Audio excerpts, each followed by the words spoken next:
Le titre de l'émission, ce sera sous la biographie royale, le roi Shaoul.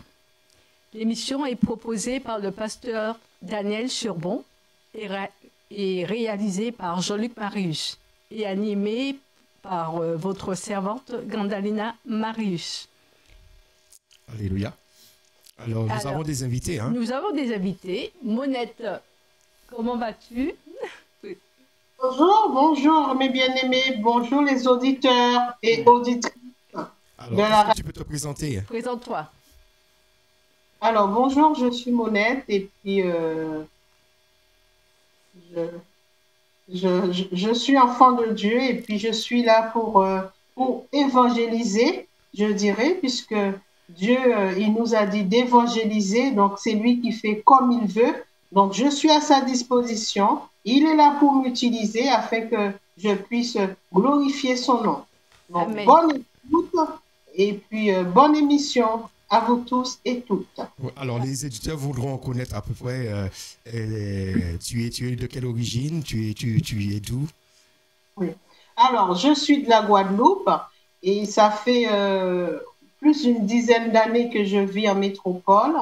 Donc, voilà, je ne sais pas si vous voulez connaître plus de moi. Donc, vous me posez des questions et je suis là.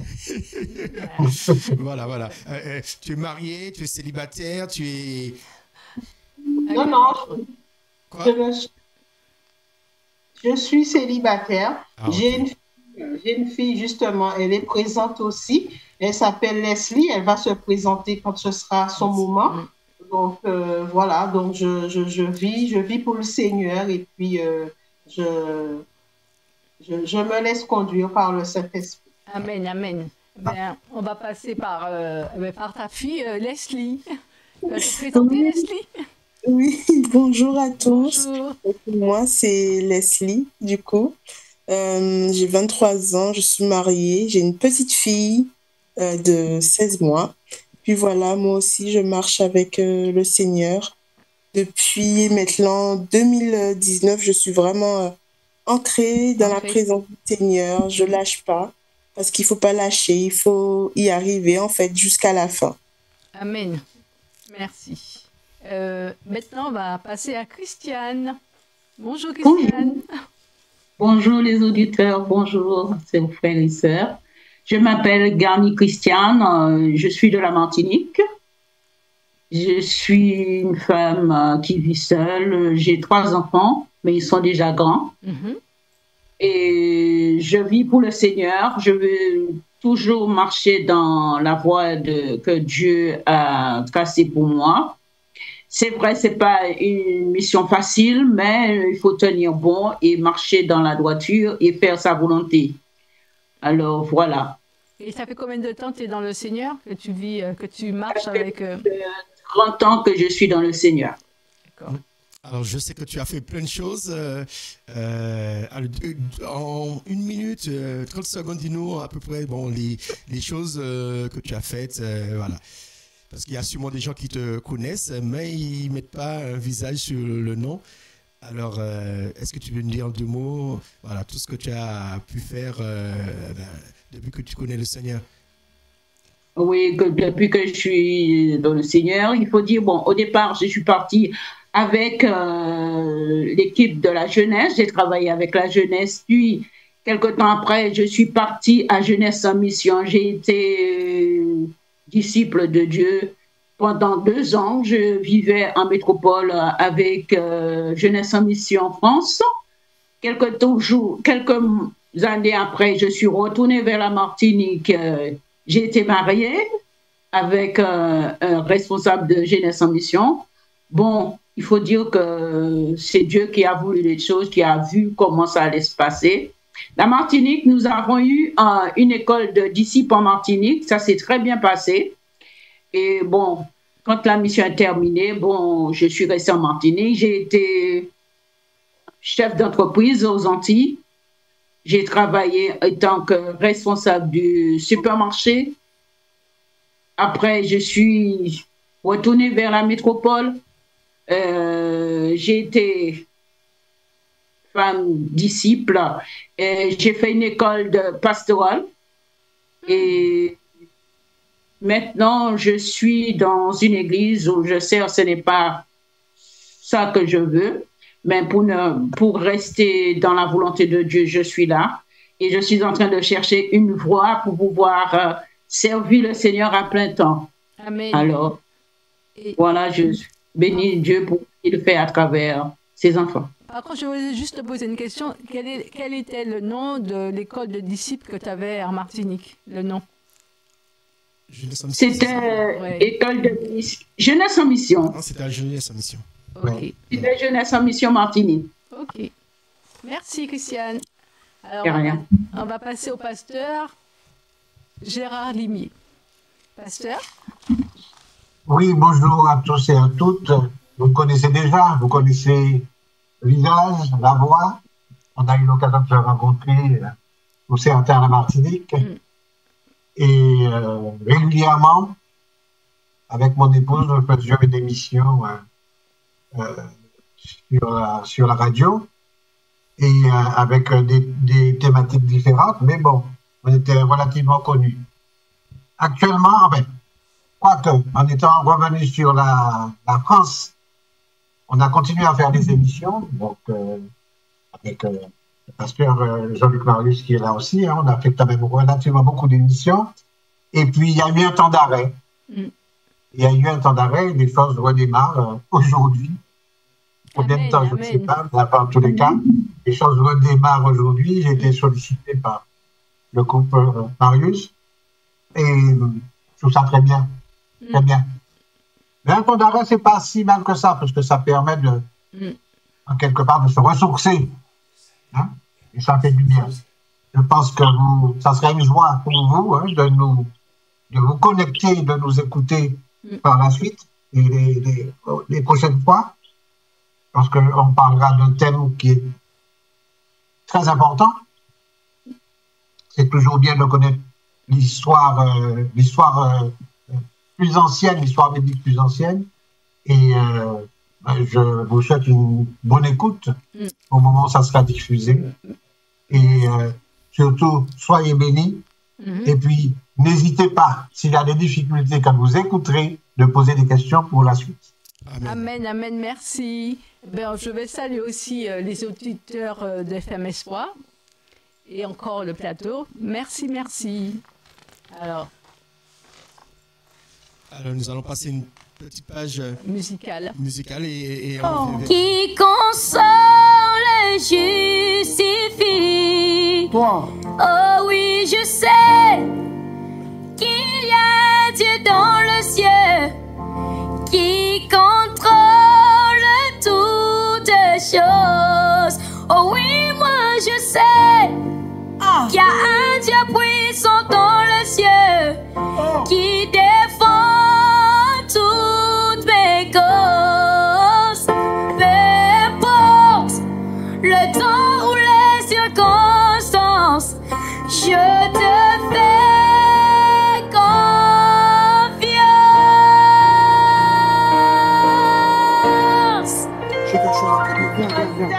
Est-ce qu'il faut encore chanter un peu? Waouh! Alléluia. Je suis attaqué. Waouh! Je passe cette vidéo, c'est pour que ne vous révélez pas. nous puissions voir que l'onction, c'est quelque chose de très important. Et le Seigneur peut choisir n'importe qui pour donner son onction. Je sens quelque chose dans mon esprit. Joël revient ici. Nous allons faire le parallèle avec le roi Saül. Le Seigneur l'a choisi et on pourrait prendre cette vidéo pour David aussi, parce que David était jeune. Mais voilà, le Seigneur donne son onction à qui il veut. Dieu puisse protéger tes jours, qu'il protège ton avenir, que tu fasses peur dans le monde de ténèbres, que tu travailles pour le Seigneur toute ta vie, que rien ne t'arrive, que le Seigneur soit ta bannière, que le Seigneur soit celui qui va combattre, que le Seigneur soit celui qui va t'élever, que le Seigneur soit celui qui va honorer même ta foi. Que Dieu te bénisse et que ce qui est arrivé à notre très cher Yuta n'arrive pas à ta vie au nom de Jésus-Christ. Sois béni. Oh Que Dieu te bénisse. Alléluia. Amen, amen. Évangélisation pour le salut. Ça, c'est dans les charismes pastoraux, là. Alléluia. Kimbaseke. Oh, tu as quel âge? 13 ans. Yeah. C'est vrai que tout le monde pose des questions. J'ai envie de poser. Que Dieu te bénisse. J'ai fait une mauvaise blague. Voilà. Alors, j'ai passé cette vidéo, c'est pour nous mettre dans le bain. Hein. J'espère que vous avez vu la vidéo, vous avez entendu, hein? Oui, Oui, oui. Voilà. C'est pour vous mettre dans le bain, pour le Seigneur choisit n'importe qui. Et ça va vous mettre dans le bain pour le roi Saül. L'impression qu'à l'époque qu'ils avaient, voilà, ils ne s'attendaient pas que le Seigneur certains ne s'attendaient pas que le Seigneur puisse choisir Saül. Voilà. Alors, je laisse Gandalina. On va faire la présentation du sommaire. Nous dire, Jean-Luc, le nom du roi. Le nom du roi. Alors son vrai nom, c'est... Son vrai nom, c'est Shaoul. Hein? Alors, pourquoi on met Saül? Parce que dans la première version de la Bible, qui est la Septante, alors la Septante a été écrite en grec. Alors, en grec, le son ch, ça n'existe pas. Nous, en français, on peut le reproduire. Le S, et on peut mettre un H, hein, ou un C, un H pour faire ch. Mais il n'y a pas de H en grec. Alors, tous les noms qui ont le son ch, dans le grec, on le met un S. Alors, comme il n'y a pas de ch, du coup, ils ont mis Saoul, ou ça dépend de quelle langue. Hein, le U peut être prononcé OU. La plupart des langues, le U est prononcé OU. Alors, en français, le U, on prononce U. Mais voilà, c'est quoi on dit Saül. Alors, et des fois, on prononce aussi Sol, parce que AU, ça fait O. Alors, qui veut dire que lui et Saul de Tarse, il s'appelait du même nom. Il s'appelle Shaoul, qui signifie désiré. Il signifie aussi demande. Et il y a un autre nom, je crois, exaucer ou un truc. Désirer, demander. Ou invoquer, non, je ne sais pas. Non, désirer et demander. Désirer et demander. Ah, c'est comme beaucoup de Français qui s'appellent désirer. Alors, c'est le même nom qu'en hébreu. Voilà, c'était ce que je voulais dire sur le roi, sur l'origine de son nom. Alors, je demandais à un des auditeurs, par exemple Leslie, de nous donner... des invités. Plutôt des invités, la naissance du roi Shaoul. En quelle année il est né? Est-ce qu'ils l'ont noté? Est-ce que... Non, du coup, je ne l'ai pas noté. J'ai noté. Alors... 1079. Voilà. En 1079 avant Jésus-Christ. Avant Jésus-Christ. Avant Jésus-Christ. Combien tu dis? 1079 avant Jésus-Christ. C'est ça, 1079 avant Jésus-Christ. Un peu plus de 1000 ans. Oui. Alors, Monette, je voudrais savoir, est-ce que pour l'origine du roi Saoul, est-ce que tu connais son origine? C'est-à-dire ses parents, c'est ça? Voilà. De quelle tribu qu'il est, voilà. La tribu. La tribu du roi Saoul. Alors, c'est le fils de Kis, je pense qu'on connaît ça. Kis et petit-fils de Ner, de la tribu de Benjamin. C'est ça. Et ça, c'est très important parce qu'on aurait pu penser que le Seigneur aurait choisi la tribu de Juda. Parce que dans l'ancien, avant cela, chaque fois dans le désert, c'était toujours la tribu de Juda qui était comme les chefs des princes à chaque fois. Et bizarrement, le Seigneur, il choisit quelqu'un qui est de la tribu de Benjamin, la dernière tribu. Et c'est vraiment... Alors, si vous voulez réagir par rapport à ça, le fait que le Seigneur choisit quelqu'un qui est de la dernière tribu, parce qu'on va revenir dessus tout à l'heure, mais si on peut en parler. Alors, Leslie, est-ce que tu peux dire quelque chose? Le fait que le Seigneur choisit quand même... Le Seigneur, il ne fait pas les choses au hasard. Il sait très bien ce qu'il fait. Et puis, on a beau être petit, des fois on se pense petit, des fois on se pense inférieur, mais le Seigneur peut utiliser n'importe qui. Alors, Christiane. Oui, moi je dis que le Seigneur, c'est vrai, il sait comment faire parce que la tribu de Benjamin, c'est descendant de Joseph. Et vraiment que Dieu fait des choses à merveille. Il va toujours dans les descendances de ceux qui l'ont servi et il ne choisit pas par hasard. Dieu fait toujours toutes choses bien.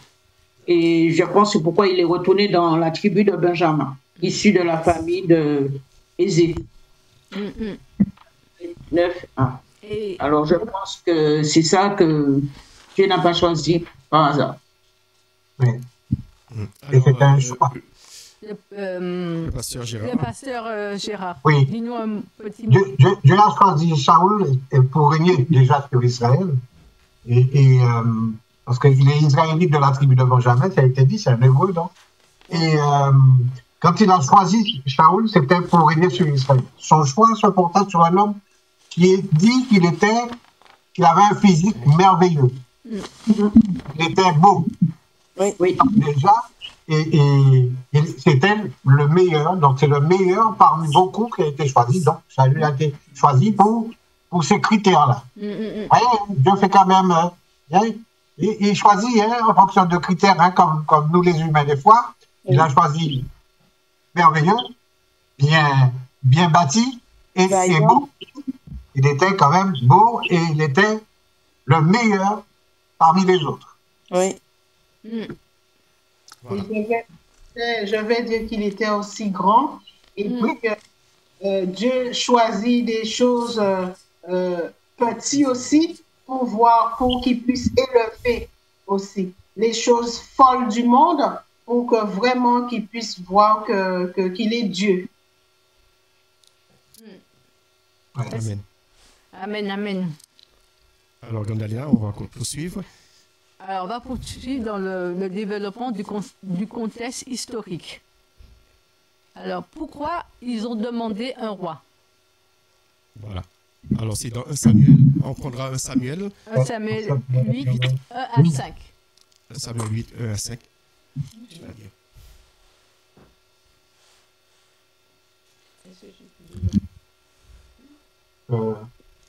Je peux lire? Mais vas-y. 1 Samuel 8, versets 1 à 5. Hein? Oui. Lorsque Samuel devint vieux, il établit ses fils juges sur Israël. Le nom de son fils aîné était Joël et le nom du second, Abia. Il était juge à Sheba. Les fils de Samuel ne marchaient pas sur ses traces. Il avait un penchant pour le profit, recevait des présents et portait atteinte au droit. Tous les anciens d'Israël se rassemblèrent et vinrent auprès de Samuel à Rama. Ils lui dirent, « Voici que tu es vieux et que tes fils ne marchent pas sur tes traces. Maintenant, établis sur nous, pour nous juger, un roi, comme en ont toutes les nations. » Voilà, amen. Amen. Alors, si tu peux aller jusqu'au verset 9 et puis après, on va développer. Oui. Verset 6. Aux yeux de Samuel, voilà. C'était une mauvaise chose qu'il ait dit. Donne-nous un roi pour nous juger. Et Samuel pria l'Éternel. L'Éternel dit à Samuel, écoute la voix du peuple dans tout ce qu'il te dira, car ce n'est pas toi qu'il rejette, c'est moi. C'est moi qu'il rejette, pour que je ne règne plus sur eux. Ils agissent à ton égard comme ils ont toujours agi depuis que je les ai fait monter d'Égypte jusqu'à aujourd'hui. Ils m'ont abandonné pour rendre culte à d'autres dieux. Tu m'entends mal? Ouais, rapproche-toi de ton micro. Voilà. Maintenant donc, écoute leur voix, mais avertis-les solennellement et fais-leur connaître les droits du roi qui régnera sur eux. Amen. Amen. Alors, Christian, je vais te demander, alors pourquoi je vais reformuler la question. Pourquoi ils ont, ce que le pasteur Limier vient de dire, pourquoi ils ont demandé un roi, le peuple?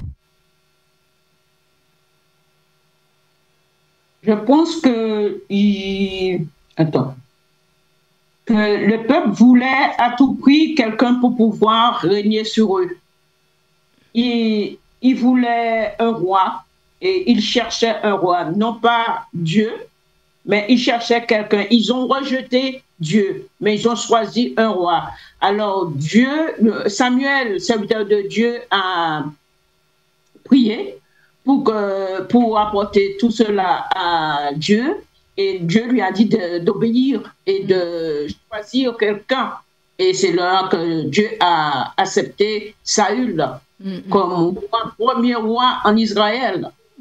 Parce que Saül même, c'était quelqu'un qui était, comment je dirais, il travaillait déjà en Israël. Il était déjà celui qui était placé pour servir les autres. Pour être le roi.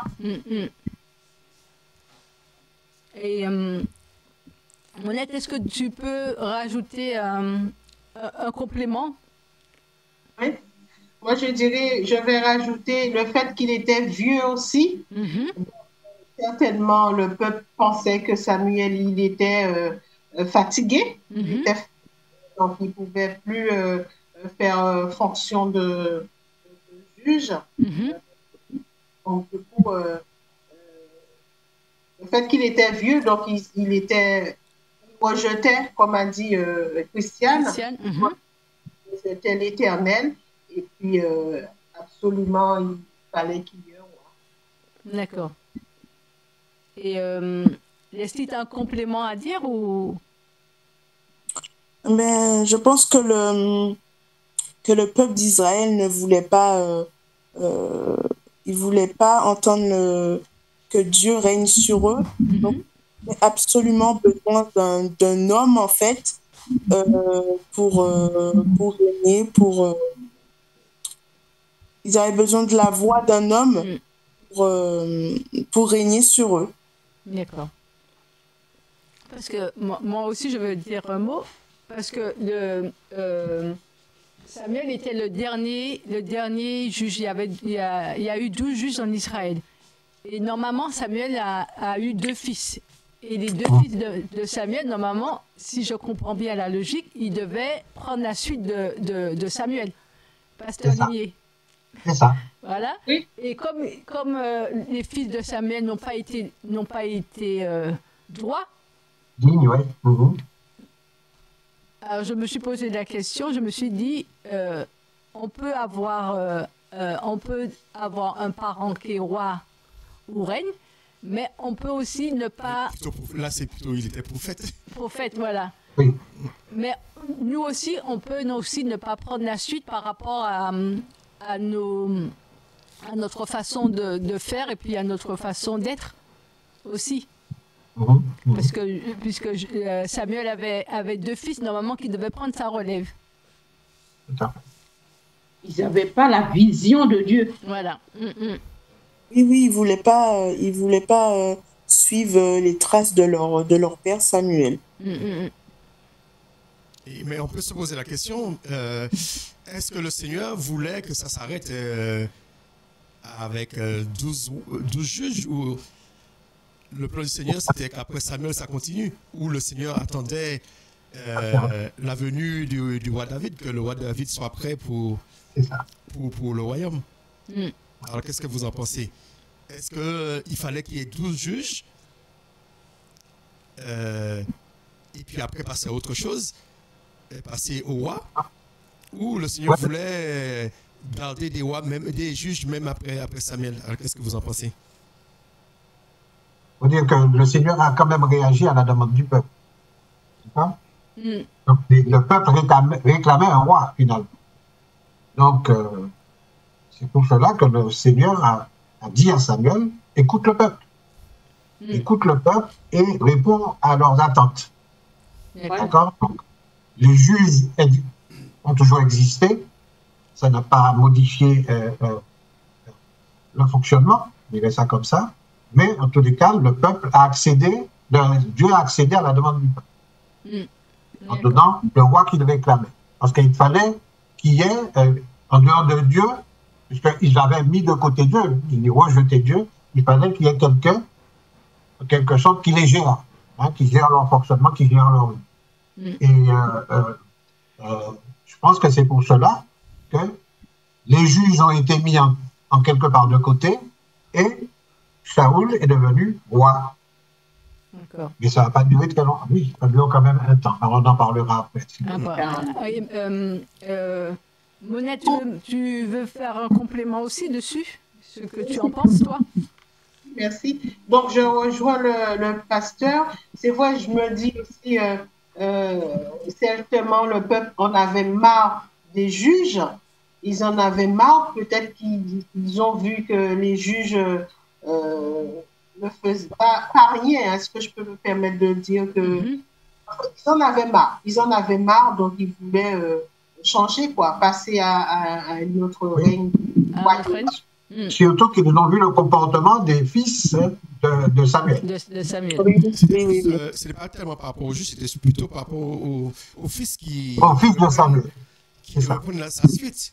Tout à fait. Ils se sont dit, mais si on a ces fils-là qui ne sont pas droits, ce ne sera pas bon. Mais en même temps, on pourrait dire que le Seigneur aurait pu comprendre. Puisque le Seigneur voit que les fils ne sont pas droits. Et le Seigneur dit que ce n'est pas contre toi, c'est contre moi. Contre moi. Alors la réaction du Seigneur, j'aurais bien aimé qu'on puisse réagir sur la réaction du Seigneur. Puisque les fils ne sont pas droits. Et le Seigneur dit, c'est contre moi. Alors qu'est-ce que vous avez à dire par rapport à ça? C'est la réponse du Seigneur, c'est 1 Samuel 8, versets 7 à 9. Quelqu'un veut lire? Reprenez, ouais. Si tu veux lire, versets 7 à 9. Toujours 8. Toujours le même. Hein? Oui. L'Éternel dit à Samuel, écoute la voix du peuple dans tout ce qu'il te dira, car ce n'est pas moi qu'il rejette. Moi. Non, ce n'est pas toi. Ce n'est pas toi. Car ce n'est pas toi qu'il rejette, c'est moi qu'il rejette, afin que je ne règne plus sur eux. Ils agissent à ton égard comme ils ont toujours agi depuis que je les ai fait monter d'Égypte jusqu'à ce jour. Ils m'ont abandonné pour servir d'autres dieux. Écoute donc leur voix, mais donne-leur des avertissements et fais-leur connaître le droit du roi qui régnera sur eux. Amen, amen. Alors, comment tu réagis par rapport à ça? Parce qu'eux, ils choisissent une voie qui n'était pas le plan du Seigneur. Et le Seigneur, là, veut les bénir malgré leur choix. Malgré qu'ils trouvent que c'est contre lui, mais il propose une porte de sortie dans la voie qu'ils ont choisie, un nouveau roi, mais il veut les bénir avec un nouveau roi. Alors, comment toi, tu réagis par rapport à ça? Notre Dieu, c'est un Dieu d'amour. Même s'il nous voit qu'on ne prend pas la bonne décision, il ne veut pas qu'on reste en fait dans cette chose-là. Donc, il nous permet de nous en sortir autrement. Mais il est un Dieu d'amour, et puis il ne veut pas qu'on souffre, et puis il ne veut pas qu'on reste dans notre... comment dire, dans notre péché. Il ne veut pas qu'on reste dans notre... je ne sais pas comment expliquer ça. Mais on voit aussi que le Seigneur, il se soumet. Oui. Il se soumet à la volonté du peuple. Qu'est-ce que tu peux dire par ça, la position du Seigneur par rapport au peuple qui prend une décision contraire à sa volonté? Et le Seigneur est tellement amour, il ne force personne à le suivre, mais il laisse les gens à leur volonté qu'ils puissent faire. Et parce que le Seigneur connaît le cœur de chaque homme. Il connaît leur cœur parce que c'est lui qui a créé l'homme. Alors, il savait que les hommes allaient se détourner de lui et s'attacher à un homme. Mais en même temps, cet homme que les hommes ont choisi, c'est Saül. Le Seigneur connaissait déjà le cœur de Saül. Il savait qui était Saül. Alors, il a parlé à Samuel, il a dit de laisser les gens choisir cette personne. Alors, il n'a pas dit non, parce qu'il ne s'oppose pas. Ce n'est pas un Dieu qui s'impose à quelqu'un. Tu disais que laisser les gens choisir cette personne, mais on verra que c'est pas les gens qui ont choisi, c'est le Seigneur lui-même qui l'a choisi. Hein. Ils voulaient un roi, mais le choix du roi, c'est le Seigneur qui a choisi le roi. Et ils ont laissé faire, mais ils ont donné Saül, mais le Seigneur connaissait le cœur de Saül. Bien que on connaît la suite de l'histoire, mais il faut se mettre dans le contexte. Le Seigneur savait que Saül allait se détourner, puisqu'il connaît toutes choses. Mais malgré ça, il choisit Saül. Oui. C'est comme vous avez dit, les Monette et Christiane et Leslie, c'est vraiment un Dieu miséricordieux, compatissant. Et compatissant et beaucoup de bonté. Parce que comme disait Jean-Luc, le Seigneur connaît toutes choses. Hein. Mais il a quand même choisi Shaoul pour roi. Voilà. Oui. Alors parce que le temps court, on va parler de la préscience de Dieu par rapport à ce qu'on dit là. Le Seigneur, il sait déjà, mais il choisit cette personne. Parce qu'au moment qu'il choisit cette personne, c'est la meilleure personne pour le peuple. Pour le peuple. Mais ce n'est pas parce que le Seigneur t'a choisi que jusqu'au bout, tu vas rester fidèle. Il choisit quelqu'un qui peut être fidèle. Mais cela ne veut pas dire parce qu'il t'a choisi que tout va jusqu'à la fin de tes jours, tu seras fidèle. Alors on peut prendre, parce que le Seigneur lui-même, il avait déjà prévu ce scénario. Dans Deutéronome 17. Vous pouvez prendre Deutéronome 17. Alors on va lire le verset 14 et 15.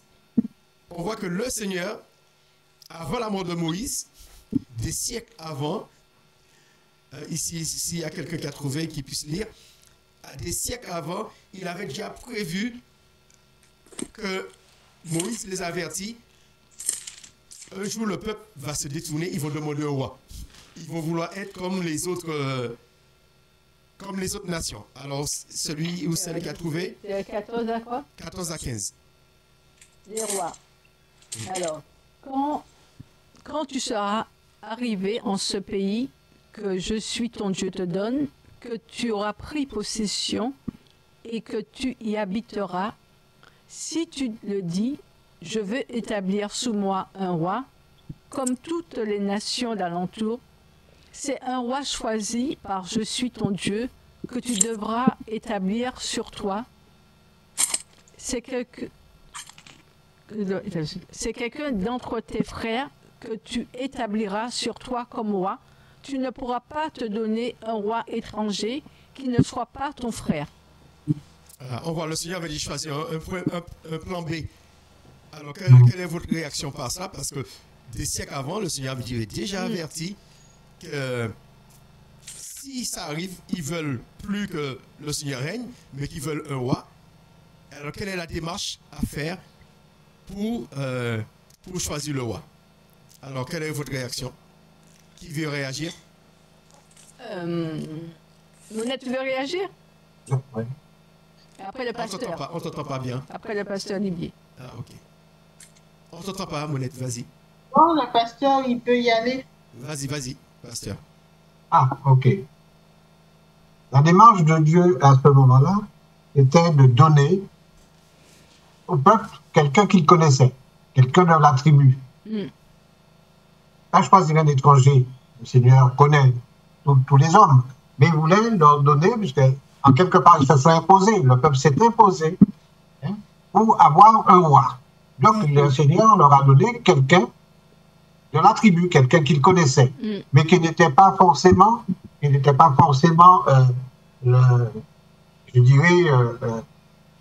plus obéissant. Saül n'était pas le plus obéissant, puisqu'il il avait cette nature, hein, la même nature, hein, cette nature humaine. Et le Seigneur a fait, pour leur montrer qu'il pouvait leur donner quelqu'un de proche, à quelqu'un d'autre, donc ce choix s'est porté sur Saül. Même si Saül refusait aussi d'obéir à Dieu. Il faut le savoir. Continuellement, il refusait, il avait cette désobéissance envers Dieu, parce qu'il avait la même nature, je dirais, hein, le pécheur. Hein. Il avait cette nature pécheresse dans son cœur. Mais le Seigneur a quand même donné Saül comme roi. Comme roi. Alors, s'il y a quelqu'un qui peut réagir par rapport à le texte de Deutéronome, le fait que le Seigneur, il avait déjà prévu ça à l'avance, qu'un jour que le peuple demandera un roi. Qui veut dire que c'était la même chose pour Samuel, puisque Samuel a été le dernier juge. Et si le peuple demandait à Samuel par rapport à ses deux fils qui n'étaient pas droits, si le peuple demandait à Samuel un roi, le Seigneur avait déjà prévu un roi. Mais oui. Oui. Il avait déjà prévu un roi alors. Oui, parce qu'on voit que avant que Moïse meure, Moïse laisse ces mots-là. Parce que le texte que nous avons lu dans Deutéronome, ce sont les derniers mots de Moïse. C'est la lettre. Cette lettre-là s'appelle le livre de l'Alliance. C'est ce livre qu'il a remis à Josué, le livre de l'Alliance. Et dans ce livre de l'Alliance, au moment qu'il parle des bénédictions, non, pas là qui parle des bénédictions, mais dans ce livre de l'Alliance, il y a une partie qui parle des bénédictions et des malédictions. Et on peut le lire dans le chapitre 28, le verset 36. Sachant que le peuple va choisir un roi, et là, le Seigneur avertit qu'est-ce qui va se passer lorsqu'ils vont choisir un roi. Alors, c'est Deutéronome 28, verset 36. Alors, s'il y a quelqu'un qui peut le lire. Dans la préscience de Dieu. L'Éternel te fera marcher, toi et ton roi, que tu auras établi sur toi, vers une nation que tu n'auras point connue, ni toi, ni tes pères. Et là, tu serviras d'autres dieux, du bois et de la pierre. Voilà. Alors, qu'est-ce que tu dis de cela, Monette, par rapport à ce texte? Le Seigneur, par rapport à sa préscience, il choisit un roi, mais il sait comment ça va se finir. C'est-à-dire? Vas-y. Je laisse la place. Vas-y. Quelqu'un écrit ça? Voilà. Que le Seigneur sait qu'il a fait, il a laissé établir, tu as établi sur toi vers les nations. Mais Dieu n'a pas voulu mettre, comment dirais-je, dire non. Il a laissé, parce que Moïse même a laissé la parole de Dieu pour les hommes. Mais les hommes, c'est leur orgueil aussi qui les a amenés là où ils étaient, parce qu'ils avaient un cœur dur pour ne pas écouter Dieu. Alors, ils se sont égarés eux-mêmes. Et le roi qui serait venu là pour pouvoir gérer, conduire ce peuple, et ce roi-là n'était pas non plus un roi digne, parce que lui aussi, il avait un cœur dur comme les autres. Alors, ils ont choisi quelqu'un qui est semblable à eux, quelqu'un qui pouvait dire oui à tout ce qu'il demandait. Et ce roi, Saül a marché selon ses propres convoitises, pas selon la voix de Dieu, parce qu'à chaque fois que Dieu lui disait quelque chose, il désobéissait. Il faisait les choses à sa façon, à sa manière. Mais au moment que le Seigneur, au moment que le peuple demande, ce n'est pas encore d'actualité. Mais le Seigneur qui voit dans l'avenir, il choisit quand même Shaoul comme roi, parce que c'était lui le mieux pour le peuple à ce moment-là. Oui. Mais alors, quelle leçon qu'on peut tirer? Le fait que le Seigneur choisit quelqu'un et qu'après, cette personne ne marche pas dans la voie du Seigneur. Parce qu'on entend souvent des gens qui disent, surtout dans le milieu évangélique et protestant, que le salut est éternel. On ne peut pas perdre le salut. On ne peut pas perdre, on peut pas perdre l'onction. On verra après, il a été loin. Et après, le Seigneur a pris cette onction pour quelqu'un d'autre. C'est lui que le Seigneur, le salut est éternel. Du moment que tu ne peux pas perdre le salut. Alors, qu'est-ce que vous pouvez dire par rapport à cette doctrine? Ça prouve que nous sommes pécheurs et que notre salut, on doit le travailler en fait au quotidien. On doit le travailler au quotidien parce que c'est une marche de tous les jours en fait. Tous les jours, on peut tomber dans le péché, peut-être dans les convoitises, mais nous savons aussi que nous pouvons revenir au Père, mais sans pour cela refaire les mêmes erreurs à chaque fois. Amen. Et puis je pense aussi que le salut n'est pas acquis parce qu'on nous dit qu'on a le salut et il est éternel. Et ce que Leslie vient de dire, c'est exactement vrai parce que le salut, il faut le travailler tous les jours. Il ne faut pas oublier qu'il dit, c'est celui qui persévérera jusqu'au bout. Qui sera sauvé. Mais ce sont ceux qui ont persévéré. Et souvent, on oublie cette notion de la persévérance. Lorsqu'on vient au Seigneur, on est sauvé par grâce, mais il faut persévérer.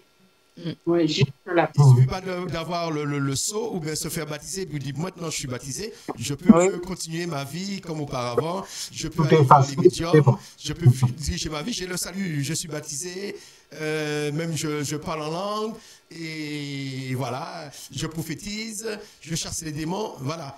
Mais on voit que par la suite, on verra que vraiment on peut avoir le sceau de Dieu et que le Seigneur puisse enlever ce sceau. Oui. Amen. Alors, Monette, par rapport à tout ça, qu'est-ce que tu dis? Moi, je dirais que c'est vrai, c'est quand on a le salut, quand on se réconcilie avec le Seigneur, c'est vraiment une course puisque c'est vrai, rien n'est acquis et il faut vraiment rester dans l'obéissance parce que de se soumettre à ses lois, donc rester vraiment fidèle à lui et puis pour qu'on puisse y arriver, puisque c'est vrai, il faut veiller, puisque lui-même il nous a dit de veiller et que nous savons que l'ennemi rôde autour de nous, donc il faut veiller afin que vraiment nous puissions aller. Amen. Alors, Pasteur Limier, si une dernière réaction. Si tu as une réaction. Oui. Et après, on passera au deuxième point. Je ne sais pas si je vais vite, si je vais en accélérer, mais j'ai lu tout à l'heure ce que Dieu dit encore à Saül par le prophète Samuel. Puisque tu as rejeté la parole de l'Éternel, il te rejettera aussi comme roi. C'est 1 Samuel 15, 23. Et le refus, parce que Samuel, il était du même acabit, et Saül était du même acabit que certains, que les fils de Samuel. C'était identique, ils avaient un comportement qui n'était pas forcément agréable. Et le refus de Samuel d'obéir à Dieu, et je le disais tout à l'heure, était la révélation de sa nature pécheresse, quoi. Ce qui se ferait dans son... On va revenir dessus la semaine prochaine, parce que là, on veut rester sur la partie avant qu'il soit choisi. Alors, je pense qu'on va continuer. Avant qu'il soit choisi, oui.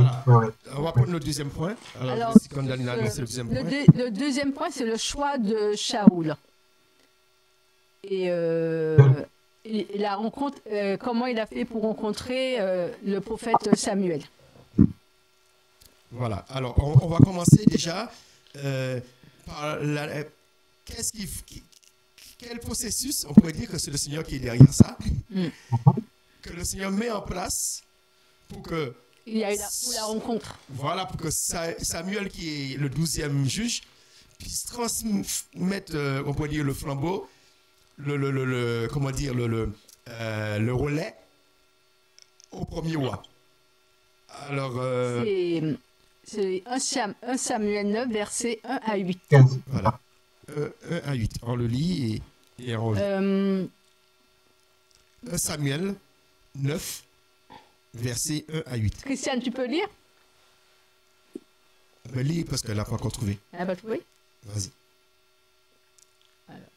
Il y avait un homme de Benjamin qui s'appelait Kish, fils d'Abiel, fils de Séror, fils de Bécora, fils d'Aphia, fils de Benjamite, un homme vaillant. Il avait un fils nommé Sharoul, homme jeune et beau. Nul parmi les Israélites n'était plus beau que lui. De l'épaule et au-dessus, il dépassait tout le peuple. Les ânesses appartenant à Kish, père de Shaül, s'étant égarés, Kish dit à son fils Sharoul, « Prends avec toi l'un des jeunes gens, lève-toi, pars à la recherche des ânesses. » Il traversa la montagne d'Éphraïm, il traversa le pays de Shalisha sans rien trouver. Il traversa le pays de Shalaïm, et elle n'y était pas. Il traversa le pays de Benjamin sans rien trouver. Lorsqu'il fut arrivé au pays de Cup, Saoul dit au jeune homme qui était avec lui, « Allons, retournons de peur que mon père cesse de penser aux ânesses et qui ne s'inquiète pour nous. » Mais celui-ci lui répondit, « Voici qu'un homme de Dieu se trouve dans cette ville. C'est un homme réputé. Tout ce qu'il dit arrive sûrement. Allons-y donc, peut-être nous renseignera-t-il sur le voyage que nous avons entrepris. » Sharoul dit au jeune homme, « Si nous y allons, qu'apporterons-nous à l'homme de Dieu? Le pain a disparu de nos sacs et nous n'avons pas de présent à apporter à l'homme de Dieu. Qu'avons-nous? » Le jeune homme répondit à Sharoul et lui dit, « Voici, j'ai en ma possession un quart de sicle d'argent. Je le donnerai à l'homme de Dieu, et il nous renseignera sur notre voyage. » Autrefois, en Israël, on parlait ainsi lorsqu'on allait consulter Dieu. Allons donc chez le voyant, car le prophète d'aujourd'hui, on l'appelait autrefois le voyant. Shaül dit au jeune homme, « Tu as bien parlé, allons donc. » Et ils allèrent à la ville où se trouvait l'homme de Dieu. Amen. Alors, quelle est votre réaction par rapport à... qu'est-ce qui déclenche cette rencontre avec, entre Shaül et Samuel? Leslie? C'est la perte des ânesses du père de Saül. Mm-hmm. Donc, en fait, les ânesses se sont égarées et par la suite, le père de Saül lui a demandé d'aller les retrouver. Amen. Alors, Mounette, qu'est-ce que tu peux ajouter? Oui, donc je dirais la même chose, hein, puisque par rapport à la question que tu nous as posée, donc il a été chercher les ânesses qui ont été égarées. Et Christiane, qu'est-ce que tu as ajouté par rapport à... Ils ont été chercher les ânesses, mais à un moment, comme ils ne trouvent pas les ânesses, ils se sont posés comment retrouver les ânesses? Mais par peur de retourner chez leur père sans les ânesses, alors ils ont entendu parler qu'il y avait un homme prophète là où ils étaient, et ils se posaient des questions, comment je vais faire pour pouvoir aller voir ce voyant, parce que nous n'avons plus rien dans nos poches. Et le jeune homme qui est avec lui dit, moi j'ai un quart de cycle dans ma poche, ils pourront aller voir le prophète pour qu'ils puissent leur dire ce qui se trouvait les ânesses. Eux-mêmes, pour moi, ils savaient que l'homme de Dieu était vraiment dirigé par Dieu. Ils pouvaient trouver une réponse auprès de Dieu. Et c'est là que Saül a fait connaissance avec Samuel. Et je pense qu'il lui a donné les directives où se trouvaient les... On va voir les directives et puis le pasteur Limier va réagir après. C'est toujours dans Samuel 9, 1 Samuel 9, le verset 15 et 16. qu'est-ce qui se passe? Entre-temps, eux, ils cherchent à rencontrer le prophète. Et le Seigneur, qu'est-ce qu'il fait au niveau de Samuel? Verset 15 à 16. Un jour avant. Rapidement. Saül. Voilà, vas-y, Christiane. Lis. Or, un jour avant l'arrivée de Saül, l'Éternel avait averti Samuel en disant: demain, à 7 heures, je t'enverrai un homme du pays de Benjamin et tu loindras pour chef de mon peuple d'Israël. Il sauvera mon peuple de la main des Philistins, car j'ai regardé mon peuple parce que son cri est venu jusqu'à moi. Alors, qu'est-ce que tu dis par rapport à ça? Parce que là, on voit le choix de Dieu. Oui. Que Dieu, normalement, il avait déjà vu, il a parlé déjà à son serviteur et de Saül. Il a demandé à Saül il a demandé à Samuel de rendre Saül parce que c'est un homme qui sort du pays de Benjamin, qui le rendra comme chef pour le peuple d'Israël. Il sauvera mon peuple que les Philistins sont en train de faire peur. Les Philistins et les hommes avaient peur des Philistins. Et Dieu a regardé, il a vu en Saül l'homme qu'il a choisi pour sauver le peuple. Christiane, tu as raison. Parce que ce qui me fait réagir, c'est que quand ils montaient, ils ont vu Samuel, et un jour avant avant que Saül ne vint, Josué avait averti Samuel. Alors Samuel, quand il a vu que Saül et son jeune serviteur montaient vers lui, sans doute il a repensé à ce qu'il avait vu comme prévision que le Seigneur lui avait déjà dit.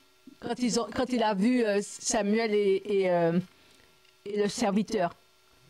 Parce que le serviteur, c'est un peu plus... c'est après qu'ils se sont rencontrés. Mais c'est déjà avant même qu'ils se rencontrent, le Seigneur a déjà averti... oui. Samuel.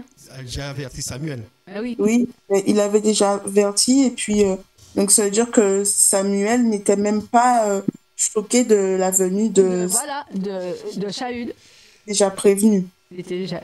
Pasteur Limier, qu'est-ce que tu veux rajouter? Saül a obéi en grande partie au peuple, sans tenir compte de Dieu. Et le problème, c'est que si on prend le verset qui dit l'obéissance vaut mieux que les sacrifices, puisqu'on le retrouve dans Samuel 15-19, je crois, au verset 22, l'obéissance vaut mieux que les sacrifices. Donc, ce qu'il voulait dire, c'est qu'il vaut mieux faire la volonté de Dieu que de se contenter de faire la volonté des hommes. Les actes de piété ou les rites qu'il faisait, toutes ces choses-là. Et Saül, son désir, c'était d'obéir au peuple, parce que il était le choix du peuple. Il était le choix du peuple, même si Dieu a dit à Samuel d'aller le chercher, de le ramener. Mais n'empêche que c'était le choix du peuple. Et Saül, ses choix ont fait que on supposait qu'il jouait quelque chose, il jouait un jeu. Pas forcément, comme il n'avait jamais véritablement écouté le Seigneur, il écoutait sa propre conscience, qu'il avait quand même beaucoup de mal à remplir et cette fonction que le Seigneur lui avait permis d'avoir. Et donc, il a fait beaucoup d'erreurs, mais on verra par la suite, ils sont obligés d'abandonner. On parlera de ça après. Voilà. Alors, on peut voir aussi, on va essayer de parler de la rencontre. Parce que là, le Seigneur l'a averti. Ils vont rencontrer un homme qui va venir, Shaoul, de la tribu de Benjamin. Et on peut voir maintenant que, alors je ne sais pas, c'est chapitre 9, c'est à quel, de 17, à partir du verset 17, je pense, qui nous parle, qui sont la rencontre. Le verset 17. Verset 17, oui. Alors, lis le verset 17, je ne sais pas, c'est... Alors, lis à partir du verset 17. C'est ce qu'on a lu tout à l'heure là, non? On l'a déjà lu? Non, vas-y. Non, c'est Arita. Arita, 16. À 16? Voilà, vas-y, continue, vite 17. 17 à jusqu'à quand? Je continue 17, je te dis. Et quand Samuel aperçut Saül, Yahvé lui confirma: voilà l'homme dont je t'ai dit, c'est lui qui tiendra mon peuple en main. Saül aborda Samuel au milieu de la porte et dit: indique-moi, je te prie, où est la maison du voyant? Samuel répondit à Saül: c'est moi le voyant. Monte devant moi au haut lieu. Vous mangerez aujourd'hui avec moi, je te laisserai partir au matin et je t'indiquerai tout ce qui te préoccupe. Voilà. Alors on peut s'arrêter là et la rencontre. Et, mais continue, parce que la façon que Samuel va lui dire. Ouais, voilà, les autres mots continuent. Alors tu as quel verset? 20. Voilà. Quant à tes ânesses égarées, il y a aujourd'hui 3 jours, ne t'en inquiète pas, car elles sont retrouvées. Voilà. Il cherche les ânesses. Hein? Je ne sais pas si vous avez remarqué que ce n'est pas eux qui disent pourquoi ils sont venus. Mais c'est Samuel qui leur dit pourquoi vous êtes venus. Alors, quelle est votre réaction par rapport à ça? Par rapport au prophète que le Seigneur l'a averti, il n'a pas demandé pourquoi vous êtes venus. Mais il leur dit pourquoi vous êtes venus. Il dit, bon, venez vous reposer, manger, mais ne t'inquiète pas pour les ânesses. Mais imaginez-vous à la place de Saül, vous entendez cela. C'est quoi votre réaction? Moi, je dirais, oh, mais comment tu sais? Alors, Saül, regardons, lis le verset 21 pour voir comment il a réagi, le verset 21. Saül répondit: ne suis-je pas benjamite, l'une des plus petites tribus d'Israël? Ma famille n'est-elle pas la moindre de toutes les familles de la tribu Benjamin? Pourquoi donc me parles-tu de la sorte? Voilà. Alors, Mounette, si tu as quelque chose à ajouter, sur le fait que le prophète, il n'avait même pas besoin qu'on lui dise pourquoi. Et les prophètes... Il leur dit, ne vous inquiétez pas pour ça, il sait déjà. C'est-à-dire, l'endroit où moi je veux revenir, c'est quand au verset 6, quand le serviteur lui dit: voici, il y a dans cette ville un homme de Dieu. Et du coup, c'est vrai, il ne savait pas que Samuel, c'était l'homme de Dieu. Et justement, il aurait pu dire: bah oui, mais s'il me dit ça, c'est que bien que Samuel avait déjà dit c'est lui le voyant. Il avait déjà dit que c'est lui c'est comment ça s'appelle, le compagnon de Shaoul qui lui dit qu'il y a un voyant. Lui, Shaoul, il n'était pas au courant de l'existence de Samuel. Mais c'est l'un des compagnons qui était au courant. Il dit, mais il y a un voyant, maintenant on voit le voyant, et puis il va nous dire, et puis quand ils arrivent chez le voyant, quelle est la réaction? Toi, tu te mets à sa place, c'est la première chose qu'il dit. C'est moi le voyant. C'est moi le voyant, il cherche le voyant. Il dit, c'est moi. Mais après, il prouve vraiment qu'il est un voyant parce que... il parle des ânesses perdues. C'est ça que vous cherchez, ne vous inquiétez pas. Peut-être que c'était pour prouver à Saül que c'était vraiment ça. Voilà, il n'est pas le voyant seulement de nom, mais il est réellement un vrai voyant. Il démontre qu'il est un vrai voyant. Et voilà. Christiane, tu voulais réagir? Et moi, je dis aussi que Saül est arrivé à côté du voyant. Il ne sait même pas c'est le voyant qui est là. Il parle, c'est son compagnon qui dit c'est le voyant. Saül n'est pas un homme qui avait la pensée de Dieu parce qu'un prophète connaît tout. C'est pas lui, c'était l'homme bien bâti, l'homme bien fait, l'homme qui est pour être roi seulement en Israël, mais un voyant, qui veut dire, il parle de voyant, mais c'est le prophète que le Seigneur parle à travers, le prophète Samuel, lui dire des choses concernant Saül, et Saül même dit, qui est cet homme? Pourquoi il me parle des choses que moi je ne lui ai pas dit? Mais un prophète, c'est ça, que le Seigneur te parle dans le cœur des hommes, parce que déjà le Seigneur a déjà vu ton cœur, il a déjà vu de quoi tu es formé, et ce que tu cherches, le Seigneur sait.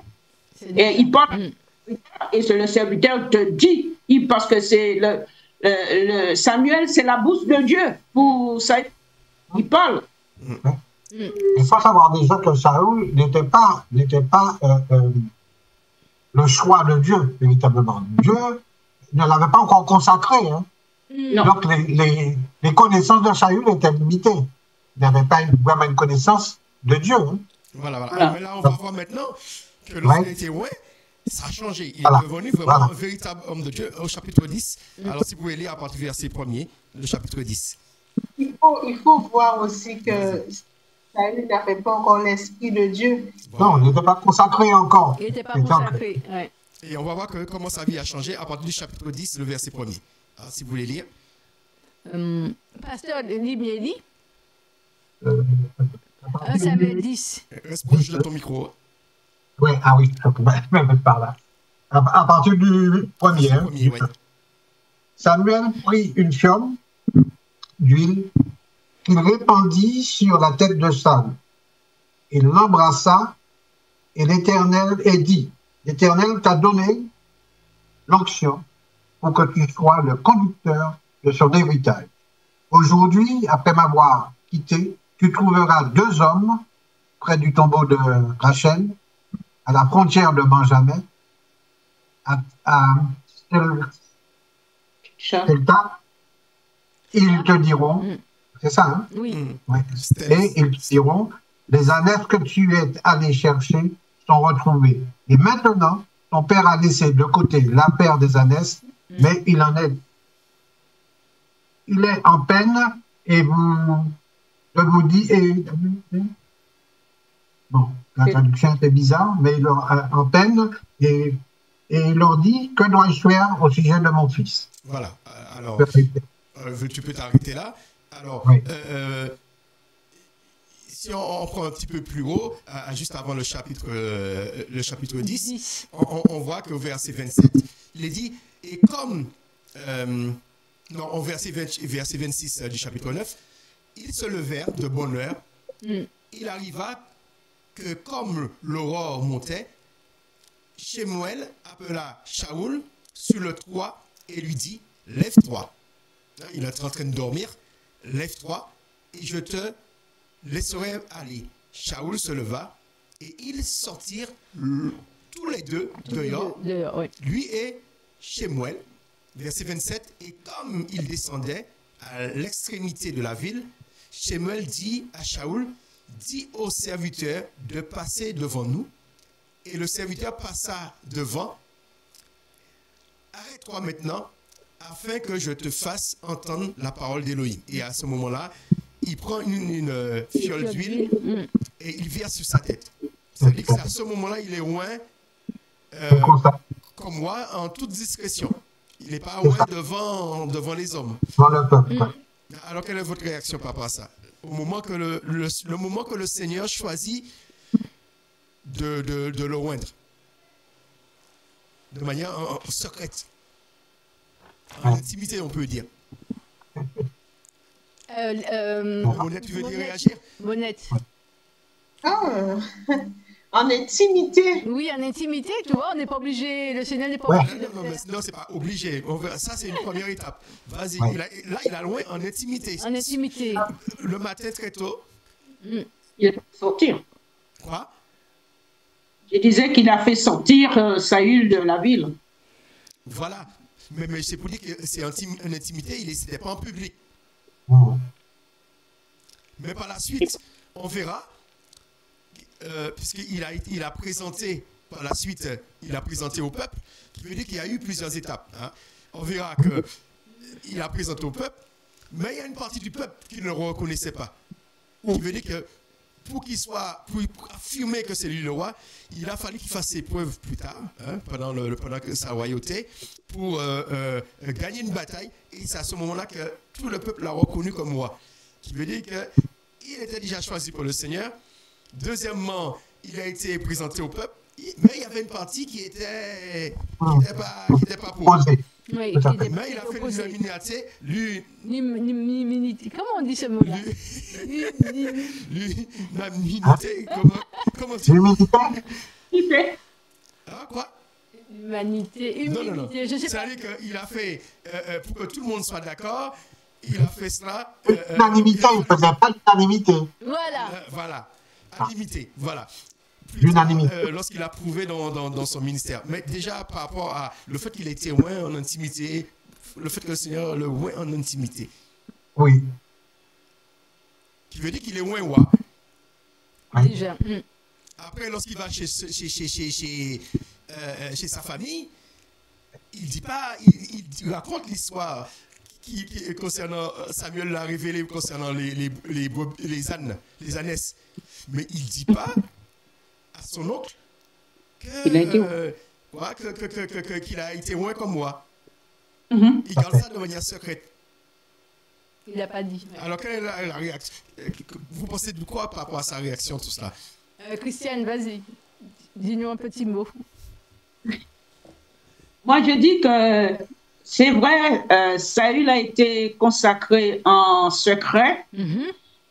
Et quand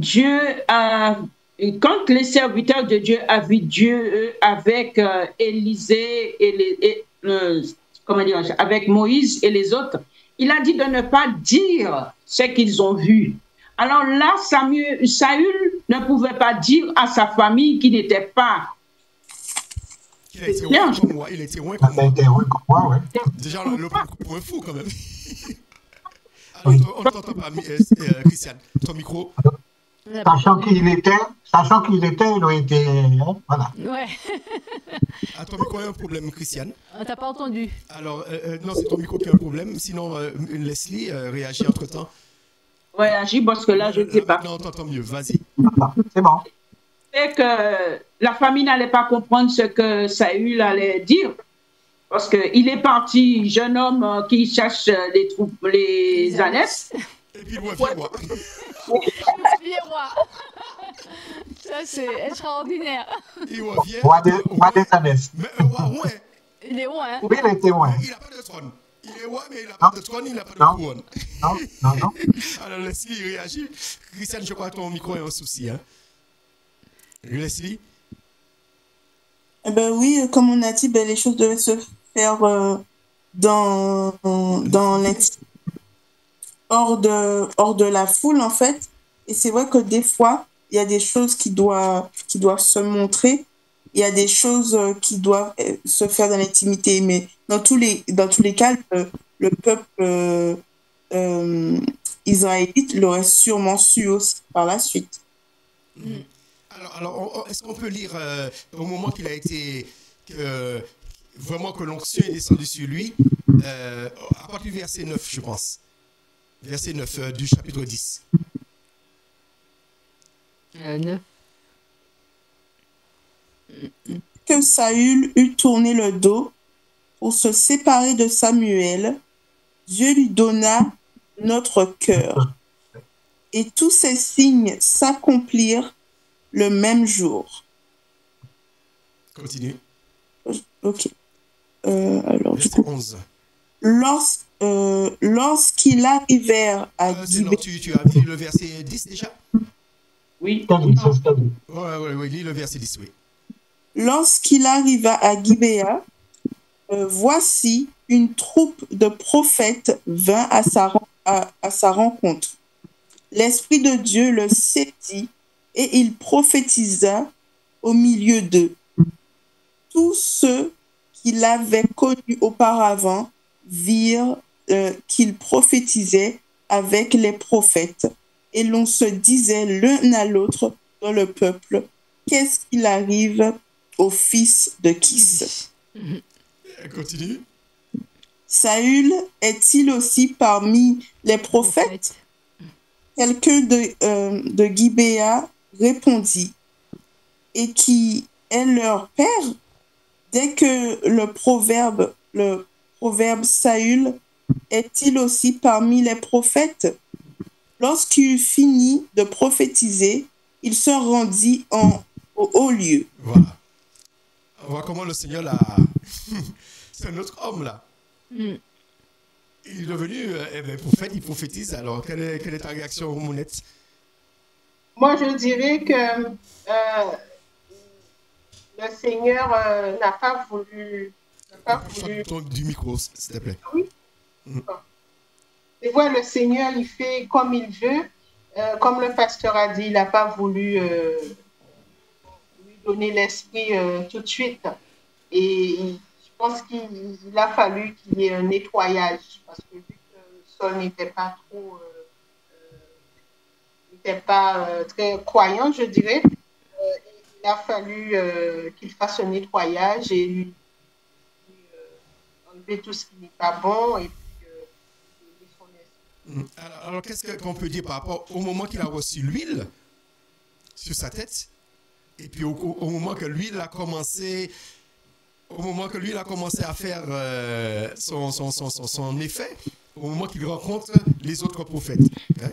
Il veut dire qu'il y a eu quelque chose qui s'est passé, il y a eu l'huile, les choses se sont accomplies au moment qu'il est entré en connexion avec d'autres prophètes. Oui. Parfait. Alors, qu'est-ce que tu peux dire par rapport à cette question, à ce lignée? Le fait qu'il a reçu une onction et le fait que lorsqu'il est arrivé en présence des prophètes, ça a explosé. L'onction a explosé. Alors, si il y a quelqu'un qui veut réagir, Christiane ou... Mais quand il a reçu les prophètes. Mais réponds en tendance. Ouais. Voilà, vas-y, pasteur Ligné. Vas-y. Ah. Non, je crois qu'il y a Monette qui voulait continuer. Vas-y, Monette. Non, c'est-à-dire, je veux dire, ça me fait penser à la parole de Dieu qui dit, là, 2 ou 3 sont réunis, il est là. Donc le fait qu'il était loin d'huile, d'onction, les prophètes aussi sont loin. Donc, du coup, ça a fait un boom. Il a bénéficié effectivement de l'onction aussi des autres prophètes. Oui.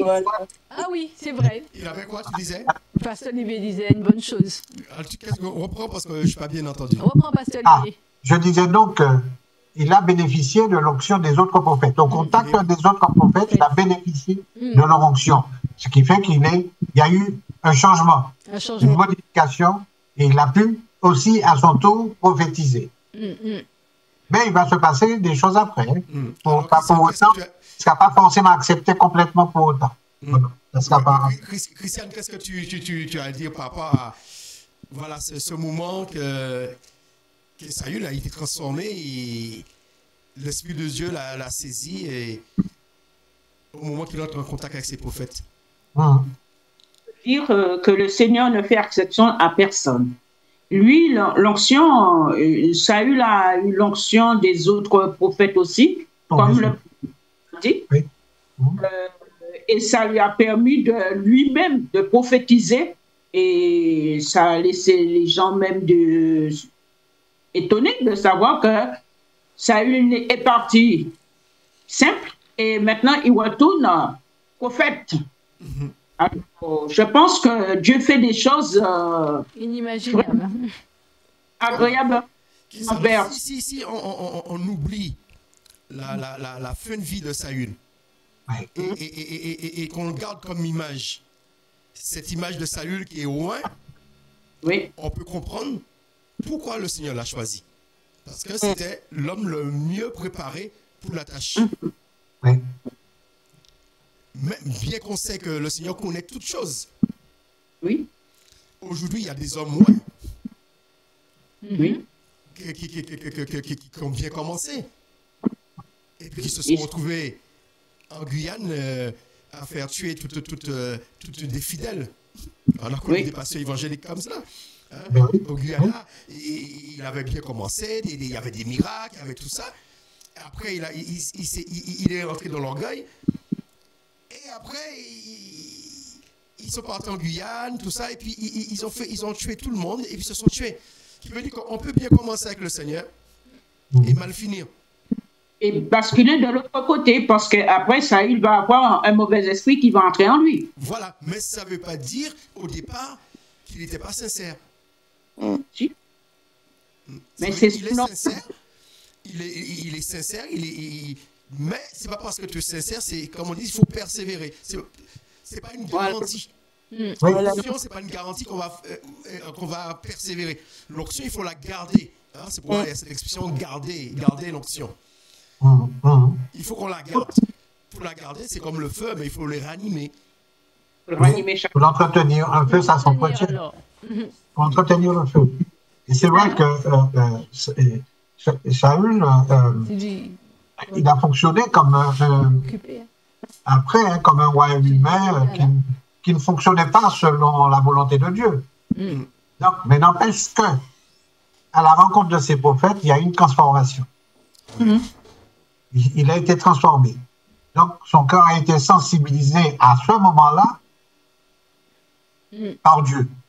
Il y a eu cette sensibilisation. Donc, il a compris certaines choses, il a reçu des choses de la part du Seigneur. Et, oui, par le biais des prophètes, il a reçu du Seigneur et il a pu prophétiser.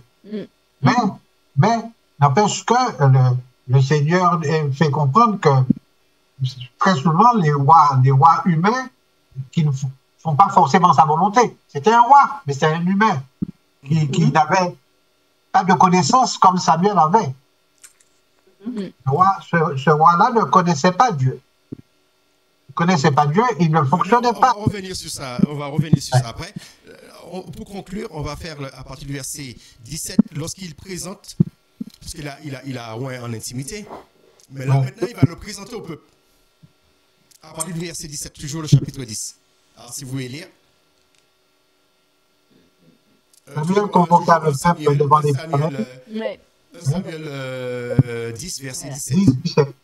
Samuel convoqua le peuple devant l'Éternel à Mitzpah et il dit aux Israélites, ainsi parle l'Éternel, le Dieu d'Israël. C'est moi qui ai fait monter Israël d'Égypte. Je vous ai délivré de la main des Égyptiens et de la main de tous les royaumes qui vous opprimaient. Et c'est vous qui aujourd'hui rejetez votre Dieu, qui vous a sauvé de tous vos malheurs et de toutes vos angoisses, et vous lui dites, établis un roi sur nous. Présentez-vous maintenant devant l'Éternel selon vos tribus et selon vos milliers. Je ne sais pas si je continue bien. Samuel fit approcher toutes les tribus d'Israël et la tribu de Benjamin, puis désignée. Continue. Il fit approcher la tribu de Benjamin par clan, et le clan de Matri fut désigné. Puis Saoul, fils de Kish, fut désigné. On le chercha, mais on ne le trouva pas. Voilà. Continue encore. On consulta de nouveau l'Éternel. Y a-t-il encore un homme qui soit venu ici? Et l'Éternel dit, voici, il est là, caché du côté des bagages. Des bagages, il était caché dans les bagages. Alors, continue. On courut le tirer de là, et il se présenta au milieu du peuple. Il dépassait tous de la tête, puisque c'est vrai qu'il était très grand. Samuel dit à tout le peuple, voyez-vous celui que l'Éternel a choisi? Il n'y a point comme lui dans tout le peuple.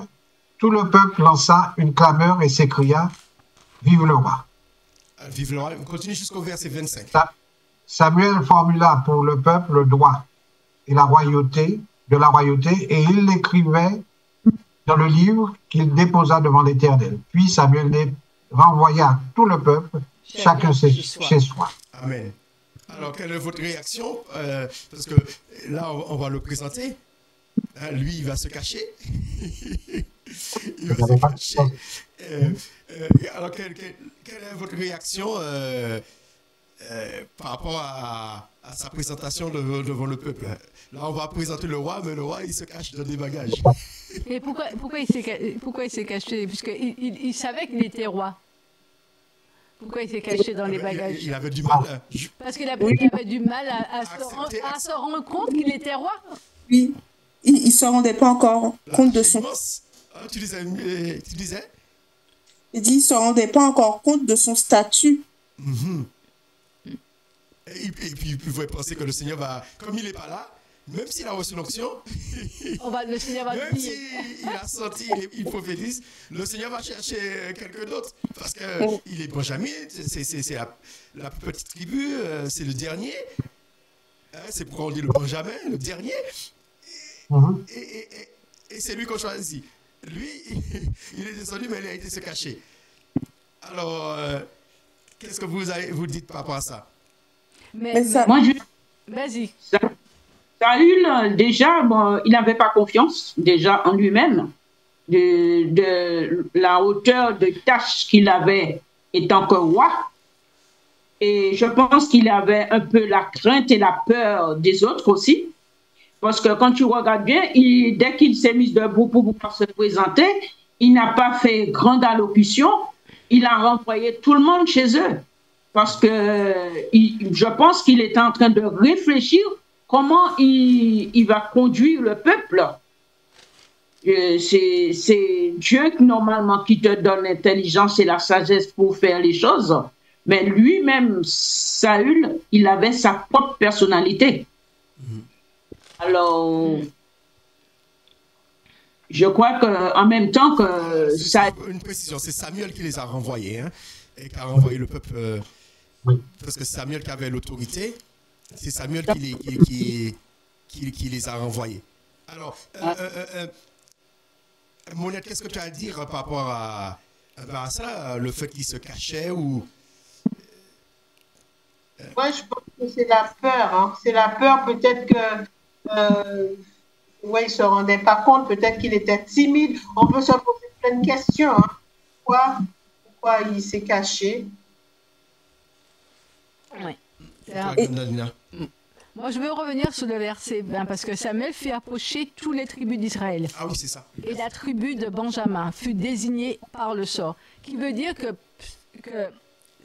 quand Samuel a fait approcher tous les tribus d'Israël, qui veut dire aussi que quand Shaoul a été roi, c'était avec un point, puisque il a fait approcher tout. Non, il a roi, mais malgré qu'il a roi, il a fait venir toutes les tribus pour désigner au sort. Qui veut dire que là, il veut prouver devant le peuple que c'est le Seigneur qui a choisi Shaoul. Désigné par le sort. Qui veut dire que lui, il rebat les cartes. Parce que le sort pouvait tomber, parmi les 12, ça pouvait tomber sur notre tribu. Ça pouvait tomber sur notre tribu. Ça tombe sur la tribu de Benjamin. Par clan, et le clan de Matri fut désigné, puis Saul. Voilà, c'est-à-dire la lignée dont il descend. De Matri, oui, la lignée de... Oui, de Matri, oui. Et puis après, ça tombe sur Saul. Et qui montre que malgré que le Seigneur avait... désigné Shaoul. Il avait été loin. Samuel, qu'est-ce qu'il fait? Devant le peuple, il fait un tirage au sort. Oui. Qui veut dire que c'est encore une confirmation que c'est l'homme de Dieu. C'est une confirmation. Il n'y avait pas d'autres personnes dans les 12 tribus qui pouvaient accéder à ce pouvoir, qui pouvaient accéder à ce poste. À ce moment-là. À ce moment-là. Et une deuxième question. Et quand Samuel exposa au peuple le droit de la royauté, il écrivit dans le livre qu'il déposa devant « Je suis ». Et pourquoi il devait écrire ça devant... Alors, c'est le verset 25. Ouais. Il est dit, Samuel fit connaître au peuple les règles. Oui, de la royauté. Il écrivit dans le livre... Voilà, parce qu'il faut écrire quelles sont les règles. Les règles de la royauté qu'il déposa devant Yahweh. Et Samuel renvoya le peuple, chacun dans sa maison. Oui, il fallait écrire les règles pour pouvoir suivre le roi. Parce que comme lui, c'est lui le dernier juge. Le peuple a l'habitude d'écouter le juge. Et là, maintenant, il remet le pouvoir au roi. Roi. Roi. D'accord. Et c'est une manière, l'onction, c'est ça aussi. C'est quand tu... C'est pas une passation. L'onction, c'est l'approbation. Voilà, Ce qui veut dire qu'il donne l'approbation à Shaoul. Voilà, ce qui veut dire que ce qui est écrit dans ce livre-là, Mhm. quand Shaoul dira, ce qui veut dire Shaoul, il doit suivre ce qui est écrit dans ce livre. Dans ce livre. Mhm. Ce qui est écrit dans ce livre, et le peuple doit suivre ce qui est écrit dans ce livre. Parce que c'était les règles à suivre. Alors, je ne sais pas si on a le détail du livre, mais tout ce que le Seigneur fait, eh bien, il donne toujours des directives. Alors, qu'est-ce que vous allez à dire par rapport à ça? Et c'est à ce moment-là, hein, quand tout cela a été fait, que le peuple a reconnu voilà. chacun comme roi et vive le roi. Parce que sinon, avant ça, oui, déjà, oui, véritablement, c'est déjà bien. Alors, à ce moment-là, Samuel va faire connaître au peuple le droit de la royauté. Véritablement, à ce moment-là. À ce moment-là, d'accord. Et c'est vrai qu'il déposa le livre, hein, il faut que les choses soient écrites. Il faut que les choses soient écrites. Voilà, il faut que les choses soient écrites. Il faut que les choses soient écrites, sinon ça n'a pas de valeur. C'était oral, le Seigneur lui a parlé. Ça s'est passé dans l'intimité, il est devenu roi. Mais après, ça s'est passé devant le peuple. C'est ça. Il faut écrire. D'accord. Il faut écrire de façon que même ceux qui n'étaient pas là, ils sachent ne pourront pas s'opposer. Établi comme roi. Exact. On pouvait dire que c'est Saül qui s'est revendiqué, qui s'est recommandé lui-même, qui s'est recommandé. Mais là, on voit que c'est Samuel qui l'a recommandé. Monette disait quelque chose avant qu'on fasse la conclusion. Il y a des traces. Voilà. Amen. Amen. Oui. Mais tout ça, c'est pour aussi montrer, enfin, qu'il fallait... Le peuple avait besoin d'une preuve. Ils avaient besoin d'une preuve. Encore une fois, des fois, on dit, oui, pas moi, mais il y a des personnes qui disent, je suis comme Saint Thomas. Il faut que je vois pourquoi. Donc, c'est pour ça aussi, le peuple Israël, ils avaient besoin de rois pour voir, alors que eux, ils se disaient qu'ils ne voyaient pas Dieu, et donc ils n'auraient pas pu, si on réfléchit comme ça, ils n'auraient pas pu obéir au Seigneur parce qu'ils ne le voient pas. Amen, amen, amen. Et nous avons la Bible. Hein? Oui. Alors, on va finir. C'est écrit. On va finir par le verset 27 du chapitre 10. Parce qu'il y a une partie qui voilà, ils ont dit vive le roi, mais il y a une partie qui n'a pas dit vive le roi. Hein. Tout à fait. Alors, le verset 27. Et nous allons conclure là. Il y eut toutefois des vauriens qui disaient. Voilà. Des vauriens. Des vauriens. Il y avait déjà ça, ce mot-là. Ah, ouais. On m'a dit, mais comment c'est dans la Bible, vaurien? Oui, c'est la Bible. Braca. Vas-y. Quoi? C'est celui qui nous sauvera. Ils le méprisèrent et ne lui apportèrent aucun présent. Mais Shaul garda le silence. Voilà, on voit que ceux qui reconnaissaient vive le roi, mais ils ont apporté des présents par reconnaissance, pour dire que c'est lui le roi. Mais il y a une partie qui n'ont pas reconnu. Et bon, oui. Mais il y a un point aussi par rapport au présent. On voit que lui, quand il a fallu qu'il rencontre Saül, mais il a dit, mais on n'a rien. Je crois que c'est Christiane qui a lu ça. On n'a rien. Et l'autre a dit qu'il y avait un quart cycle d'argent. Voilà. Et parce que ça se passait comme ça chez les prophètes, qui veut dire que les voyants sont en train d'imiter les prophètes. Je parle des voyants, les médiums, ils sont en train les voyants avec des affaires. Alors, pour conclure, l'histoire commence avec des ânesses qui sont perdues. Oui. Et les ânesses qui sont perdues, en cherchant les ânesses, ça l'amène à la royauté. D'une histoire banale, le Seigneur, il fait... une belle histoire. Il fait quelque chose de grand, une belle histoire. Il faut se mettre... Vous partez chercher des animaux, vous revenez. Roi. Revenez, vous êtes roi. Roi. Et vous avez du mal à comprendre cette histoire, parce que lui-même, il avait du mal à comprendre cette histoire. C'est pour ça qu'il avait du mal à en parler, qu'il se cachait aussi, hein, parce que c'est pas évident, hein, de dire c'est moi le roi. devant les autres qui vont dire, mais c'est quoi cet individu? On connaît son fonctionnement, on connaît sa vie. C'est une histoire vraiment, je dis, romantique, spirituellement.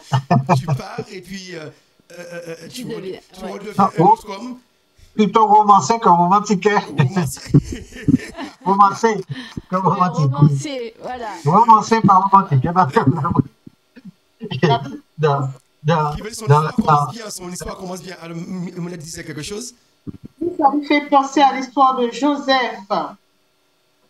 Joseph, quand ses frères l'ont vendu.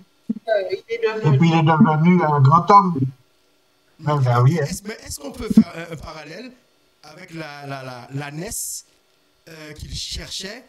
Parce qu'après, on ne nous parle pas de la NES. J'ai cherché, on ne nous parle pas au moment qu'ils ont retrouvé la NES. Lui, il a dit comment faire, mais bon, les auteurs ne nous parlent pas au moment qu'il a retrouvé la NES. J'ai cherché, je n'ai pas trouvé. Mais en tous les cas, on voit que le Seigneur a pris comme prétexte la perte des annexes. Pour qu'il puisse... Des annexes et pour pouvoir faire la rencontre avec Samuel. La rencontre avec Samuel. Parce que lui, il ne connaissait pas Samuel. Honnête a raison, hein. C'est Jacob. Honnête a raison. Tu disais? Il utilise pour modifier quand même le fonctionnement des frères et finalement, en quelque part, du peuple. Hein. C'est un peu pareil. Si on regarde, il y a des similitudes entre l'histoire des Annès et l'histoire de Joseph. Mais il y a une ressemblance aussi avec l'histoire du Christ, la royauté. L'histoire du roi d'Israël, le premier roi d'Israël, commence avec une ânesse. Oui. Et le Christ, quand il entre à Jérusalem et on le reconnaît comme le roi d'Israël, sur la croix c'est marqué le roi de Yehuda, le roi de Juda, mais Yehuda c'est une partie du royaume, la descendance le royaume de, comment dire, les trois tribus, Benjamin et Juda. Mais là, on marque le roi d'Israël. On l'a reçu comme le roi d'Israël. Mais il fallait qu'il entre avec des ânesses. Alors, est-ce que vous faites un lien entre les deux? L'histoire qui commence avec Saül avec des ânesses et l'histoire du Seigneur qui entre, qui est reconnu comme roi par le peuple en entrant avec des ânesses. Avant, il était reconnu comme le fils du charpentier, comme un charpentier. C'est ça, oui. Alors, tu disais, Monette? Non, j'ai dit oui, c'est ce que le pasteur a dit, oui, comme parce qu'ils ont posé des questions, comme ils ont posé des questions sur Saül, et ils ont dit, mais oui, n'est-ce pas le fils de Joseph, le charpentier? Voilà, quelqu'un avec des choses viles, le Seigneur fait des choses, voilà, des choses belles. Extraordinaire. Alors, Leslie, qu'est-ce que tu as à dire par rapport à toute cette histoire des ânesses? Ça te parle? Qu'est-ce que tu voulais dire? Ça montre encore, comme on a dit au début, qu'on peut partir de rien, on peut être faible, on peut être petit, et Dieu nous élève quand il veut, comme il veut. Il fait toutes choses à merveille. Et lorsqu'on fera le roi David, lui, il s'occupait de ses moutons. Lui-même, il cherchait ses ânesses. Il y a toute une histoire, ça commence par des animaux, tu vois. Des gardiens d'animaux, des bergers. Voilà, des bergers. Pour diriger un peuple, il faut commencer déjà à diriger ta famille, diriger un troupeau. Et au fur et à mesure, le Seigneur va chercher quelqu'un qui est en train de chercher les ânesses. Et le Seigneur disait que le bon berger, qu'est-ce qu'il fait? Il quitte, s'il a 100 brebis, il quitte les 99 qui sont en bonne santé et puis il va chercher la seule brebis qui s'est perdue. Là, je crois qu'il y avait 3 ânesses. 3. Qui sont partis chercher. Qui veut dire que le Seigneur ne néglige aucun de ses petits. Voilà. Et c'est là qu'on voit si tu as le cœur du Seigneur. Dans les petites choses, si dans les petites choses, tu négliges pas la plus petite des choses, alors le Seigneur peut te confier des plus grandes choses. De plus grandes choses. Attends-toi à recevoir plus grand. Plus grande chose. Amen, amen. Alors, Gandalina, qu'est-ce que tu as à dire par rapport à tout ça et nous allons... Qu'on peut partir de rien, on peut ne pas être dans la royauté et que le Seigneur puisse nous choisir hein, et qu'il avait déjà son plan aussi. Oui. Puisqu'il dit à Jérémie, avant que tu fus dans le ventre de ta mère, je te connaissais déjà. Ouais.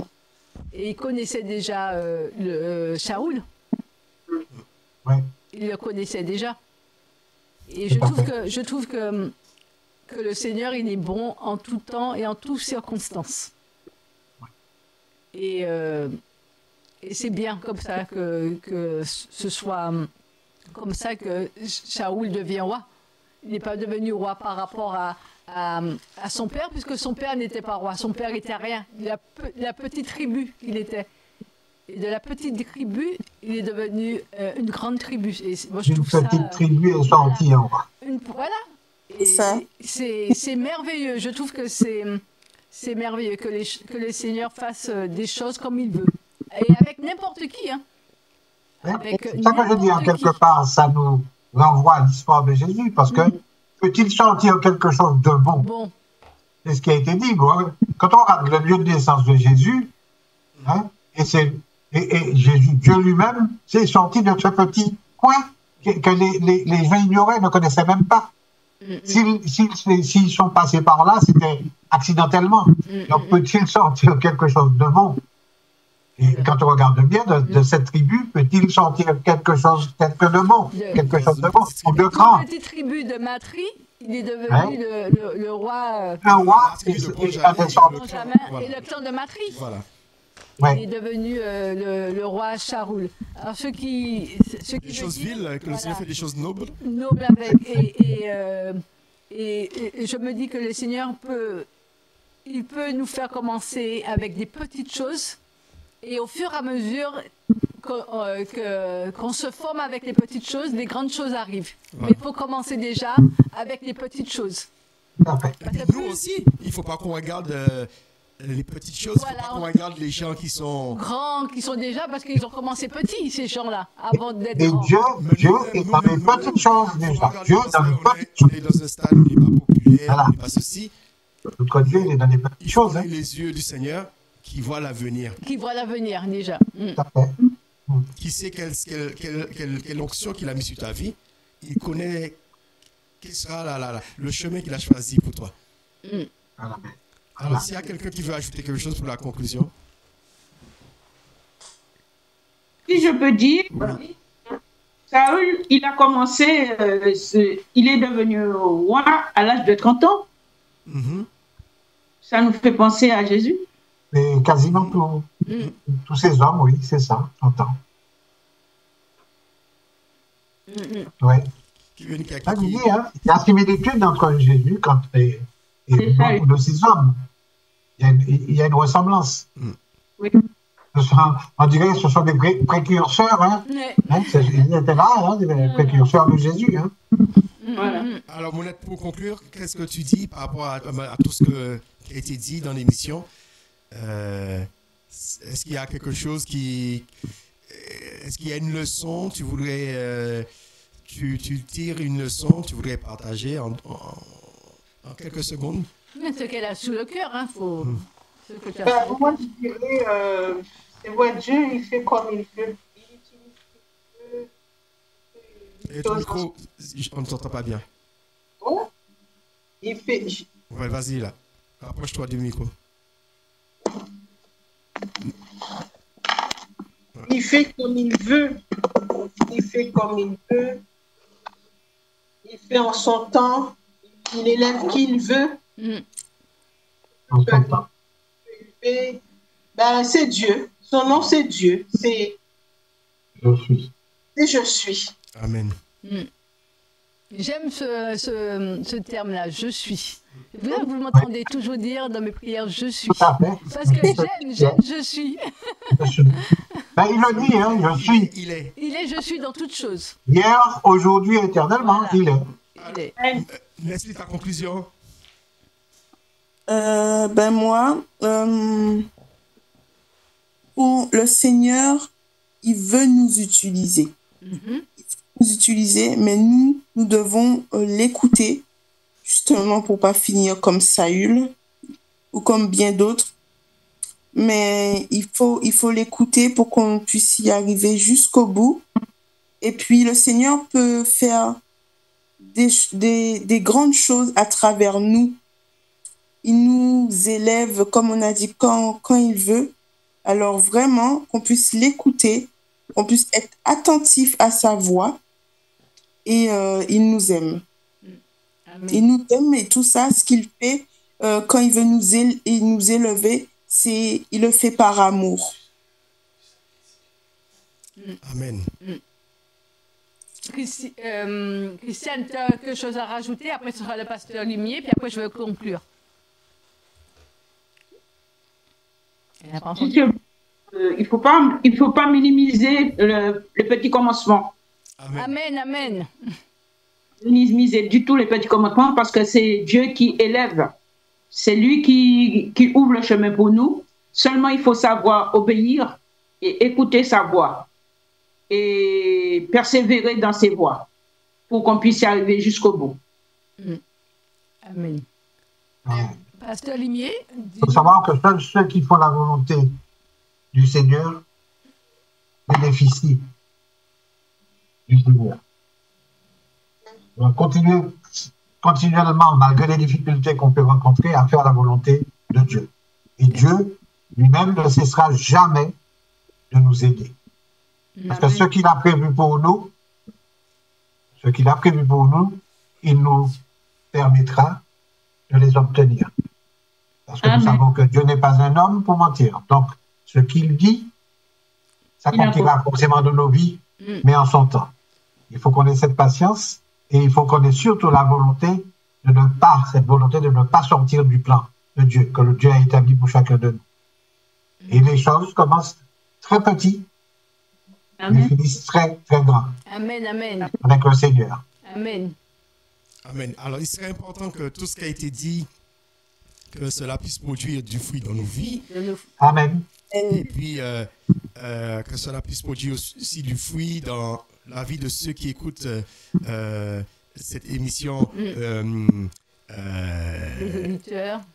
Rappelle-moi le nom de l'émission, c'est... Espoir. Non, l'émission, c'est...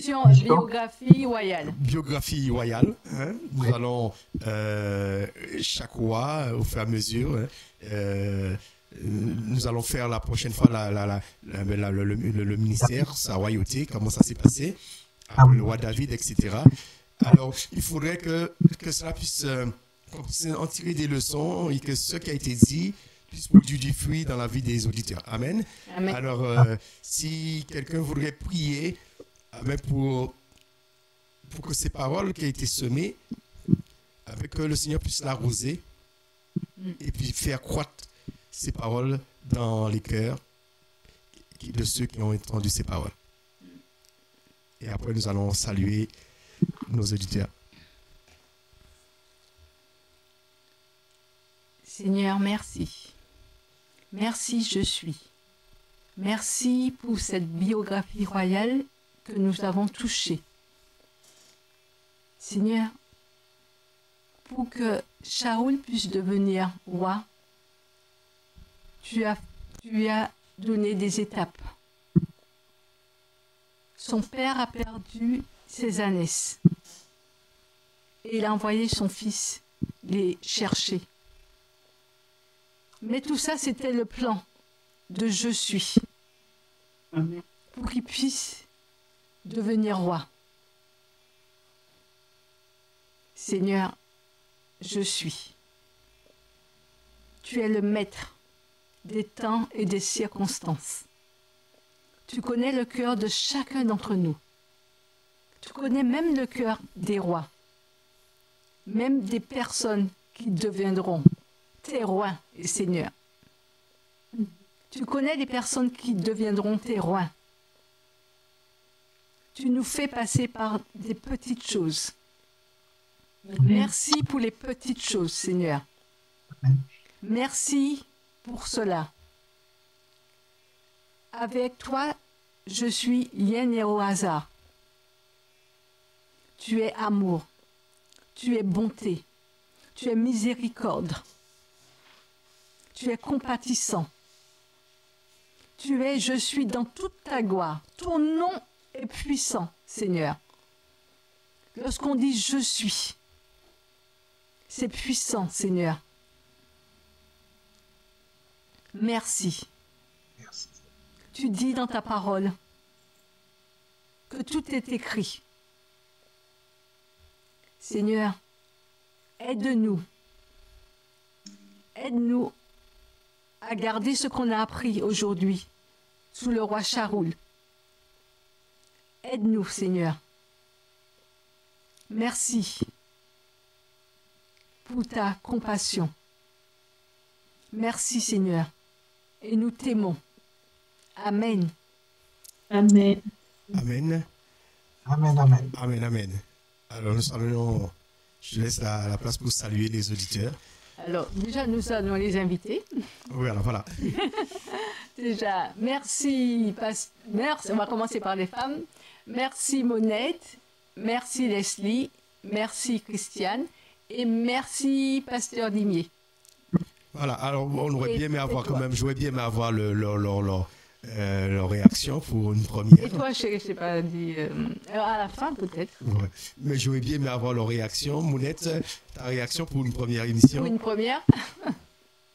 En tout cas, moi je remercie le couple Jean-Luc et Lynn.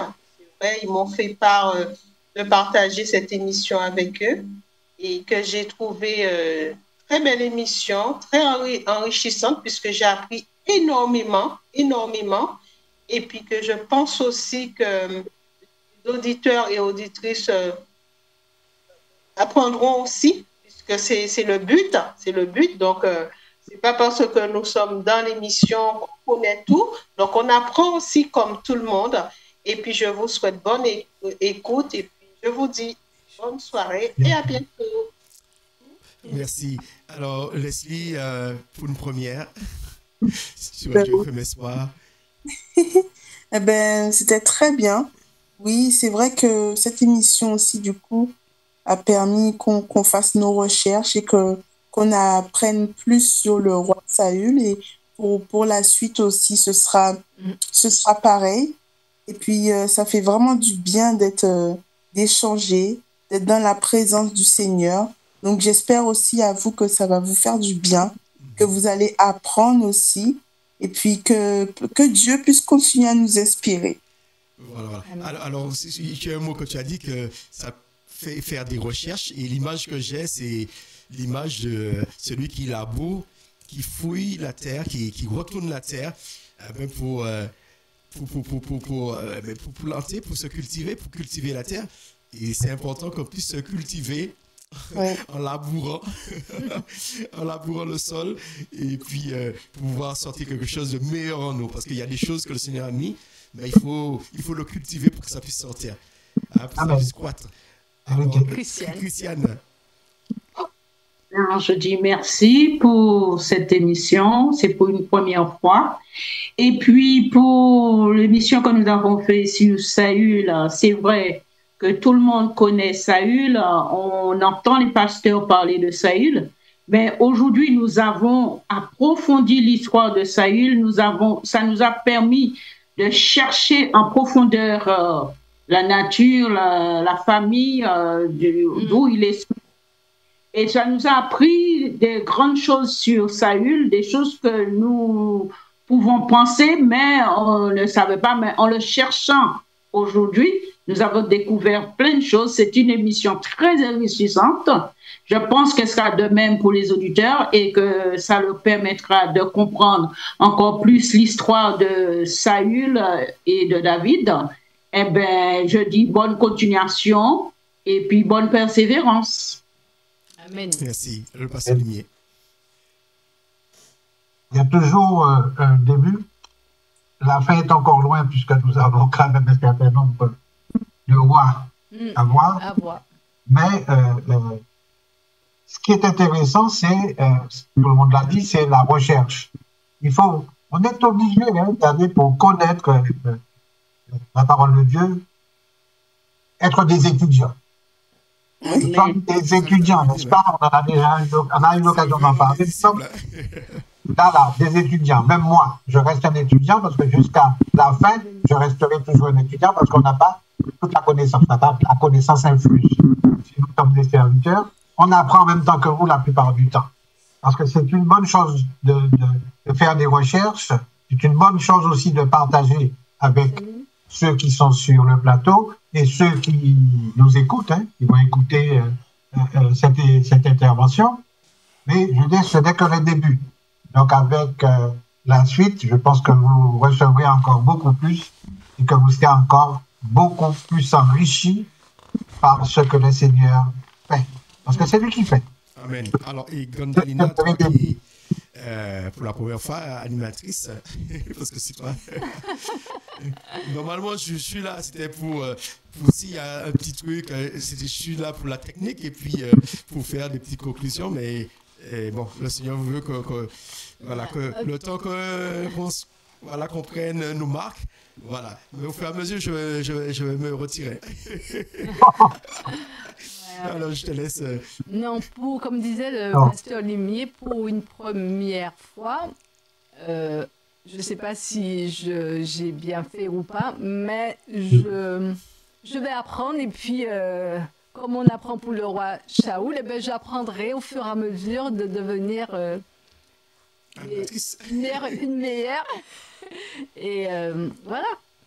Il y a toujours un début. Voilà, le début. Alors, je rappelle, c'est une émission qui a été proposée par le pasteur Daniel, le directeur de la radio. Le directeur de la radio. Voilà. Bon, je vous raconte, c'est un peu. Il m'a contacté pour faire une émission sur. Parce que j'ai déjà une émission à l'EFSAV, pour faire soit. Faire cette émission sur les rois, si j'ai pas le temps de faire les deux, ou je fais les deux. Et puis, par rapport à tout ce que je fais déjà, je n'ai pas beaucoup de temps parce que vous avez vu que ça demande beaucoup de temps de préparation. Ça prend plus de temps pour préparer l'émission que de faire l'émission. Alors, je me suis dit non, je ne peux pas être partout à la fois. Je suis une seule personne. Et il m'a proposé il a absolument lu dans mes pensées, il m'a dit, mais si tu ne peux pas, tu fais à ta femme le faire. Même un moment, une minute avant, ma femme me dit, mais pourquoi tu n'acceptes pas? Je dis, mais j'ai pas le temps. Mais là, quand on propose quelque chose, tu dis non. J'ai dit, non, c'est vu, j'ai pas le temps. Pour préparer, c'est quelque chose, c'est une émission que j'aurais bien aimé faire, parce que c'est un truc que j'ai à cœur. J'avais commencé à étudier tous les rois. Je dis, bon, je peux réaliser l'émission, mais je n'ai pas le temps pour faire des recherches. Et il m'envoie un message pour vous dire, me propose à ta femme à le faire parce qu'elle participe déjà à la radio avec moi, tout ça. Et puis à ce moment-là, je pose la question à ma femme, je dis, toi tu me dis d'y aller, là on te propose que toi pour le faire. Elle me dit,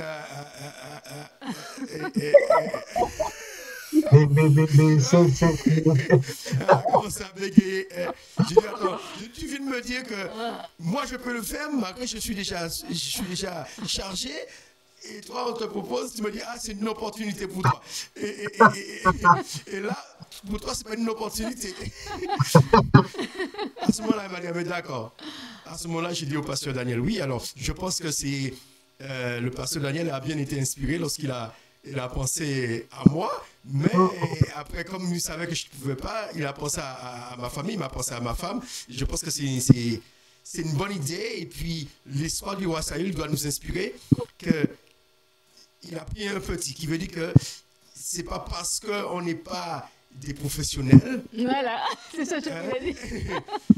Qu'on n'est pas des professionnels, qu'on ne peut pas faire quelque chose de bien. Tu disais, Mounette? Non, j'ai dit c'est vrai ce que tu dis. C'est vrai parce que regarde, la preuve. Parce que elle a regardé, elle a dit mais non, je ne peux pas. Parce qu'elle est à la radio, mais elle n'est pas là comme animatrice à côté de moi. Elle est là comme une invitée. Voilà. Mais quand il faut être animer une émission, c'est autre chose. C'est-à-dire c'est toi qui est le maître des services. Voilà, c'est pas évident. Alors ça lui a fait peur. Elle ne voulait pas. Et je dis, bon, tu viens de me dire que c'est une opportunité pour moi, mais pour toi, ce n'est pas une opportunité. Et à ce moment-là, qu'elle accepte. Alors, je pense que c'est une bonne chose. Qu'est-ce que vous en pensez alors, là, pour la première? Donnez-moi un peu de courage, parce qu'après, il faut y aller. Hein. Bon, il y a encore du travail, mais bon. Oui, ça ira. Il y a toujours un début, il faut toujours un début, il faut toujours commencer. Oui, Donc, voilà.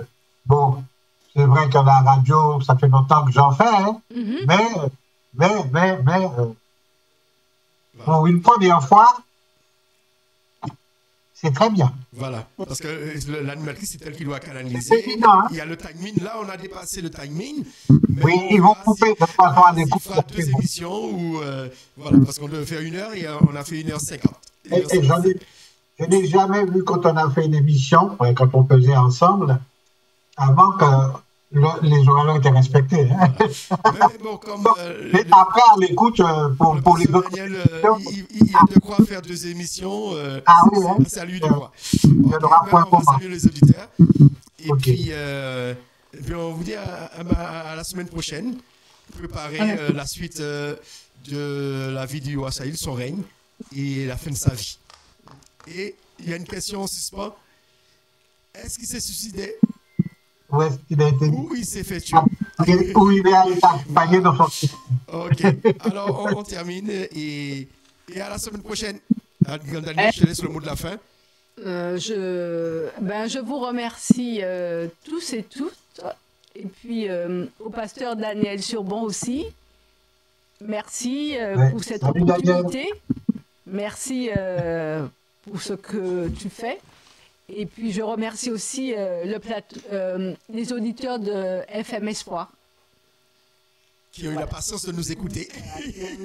Oui. Et je leur dis à très bientôt. À la semaine prochaine. Voilà. À la semaine prochaine. Alors, je vous rappelle que l'émission est diffusée le vendredi et le dimanche. Et le dimanche. Soyez bénis. Soyez bénis. Je suis surtout béni. Bye bye. Bye bye. Bye.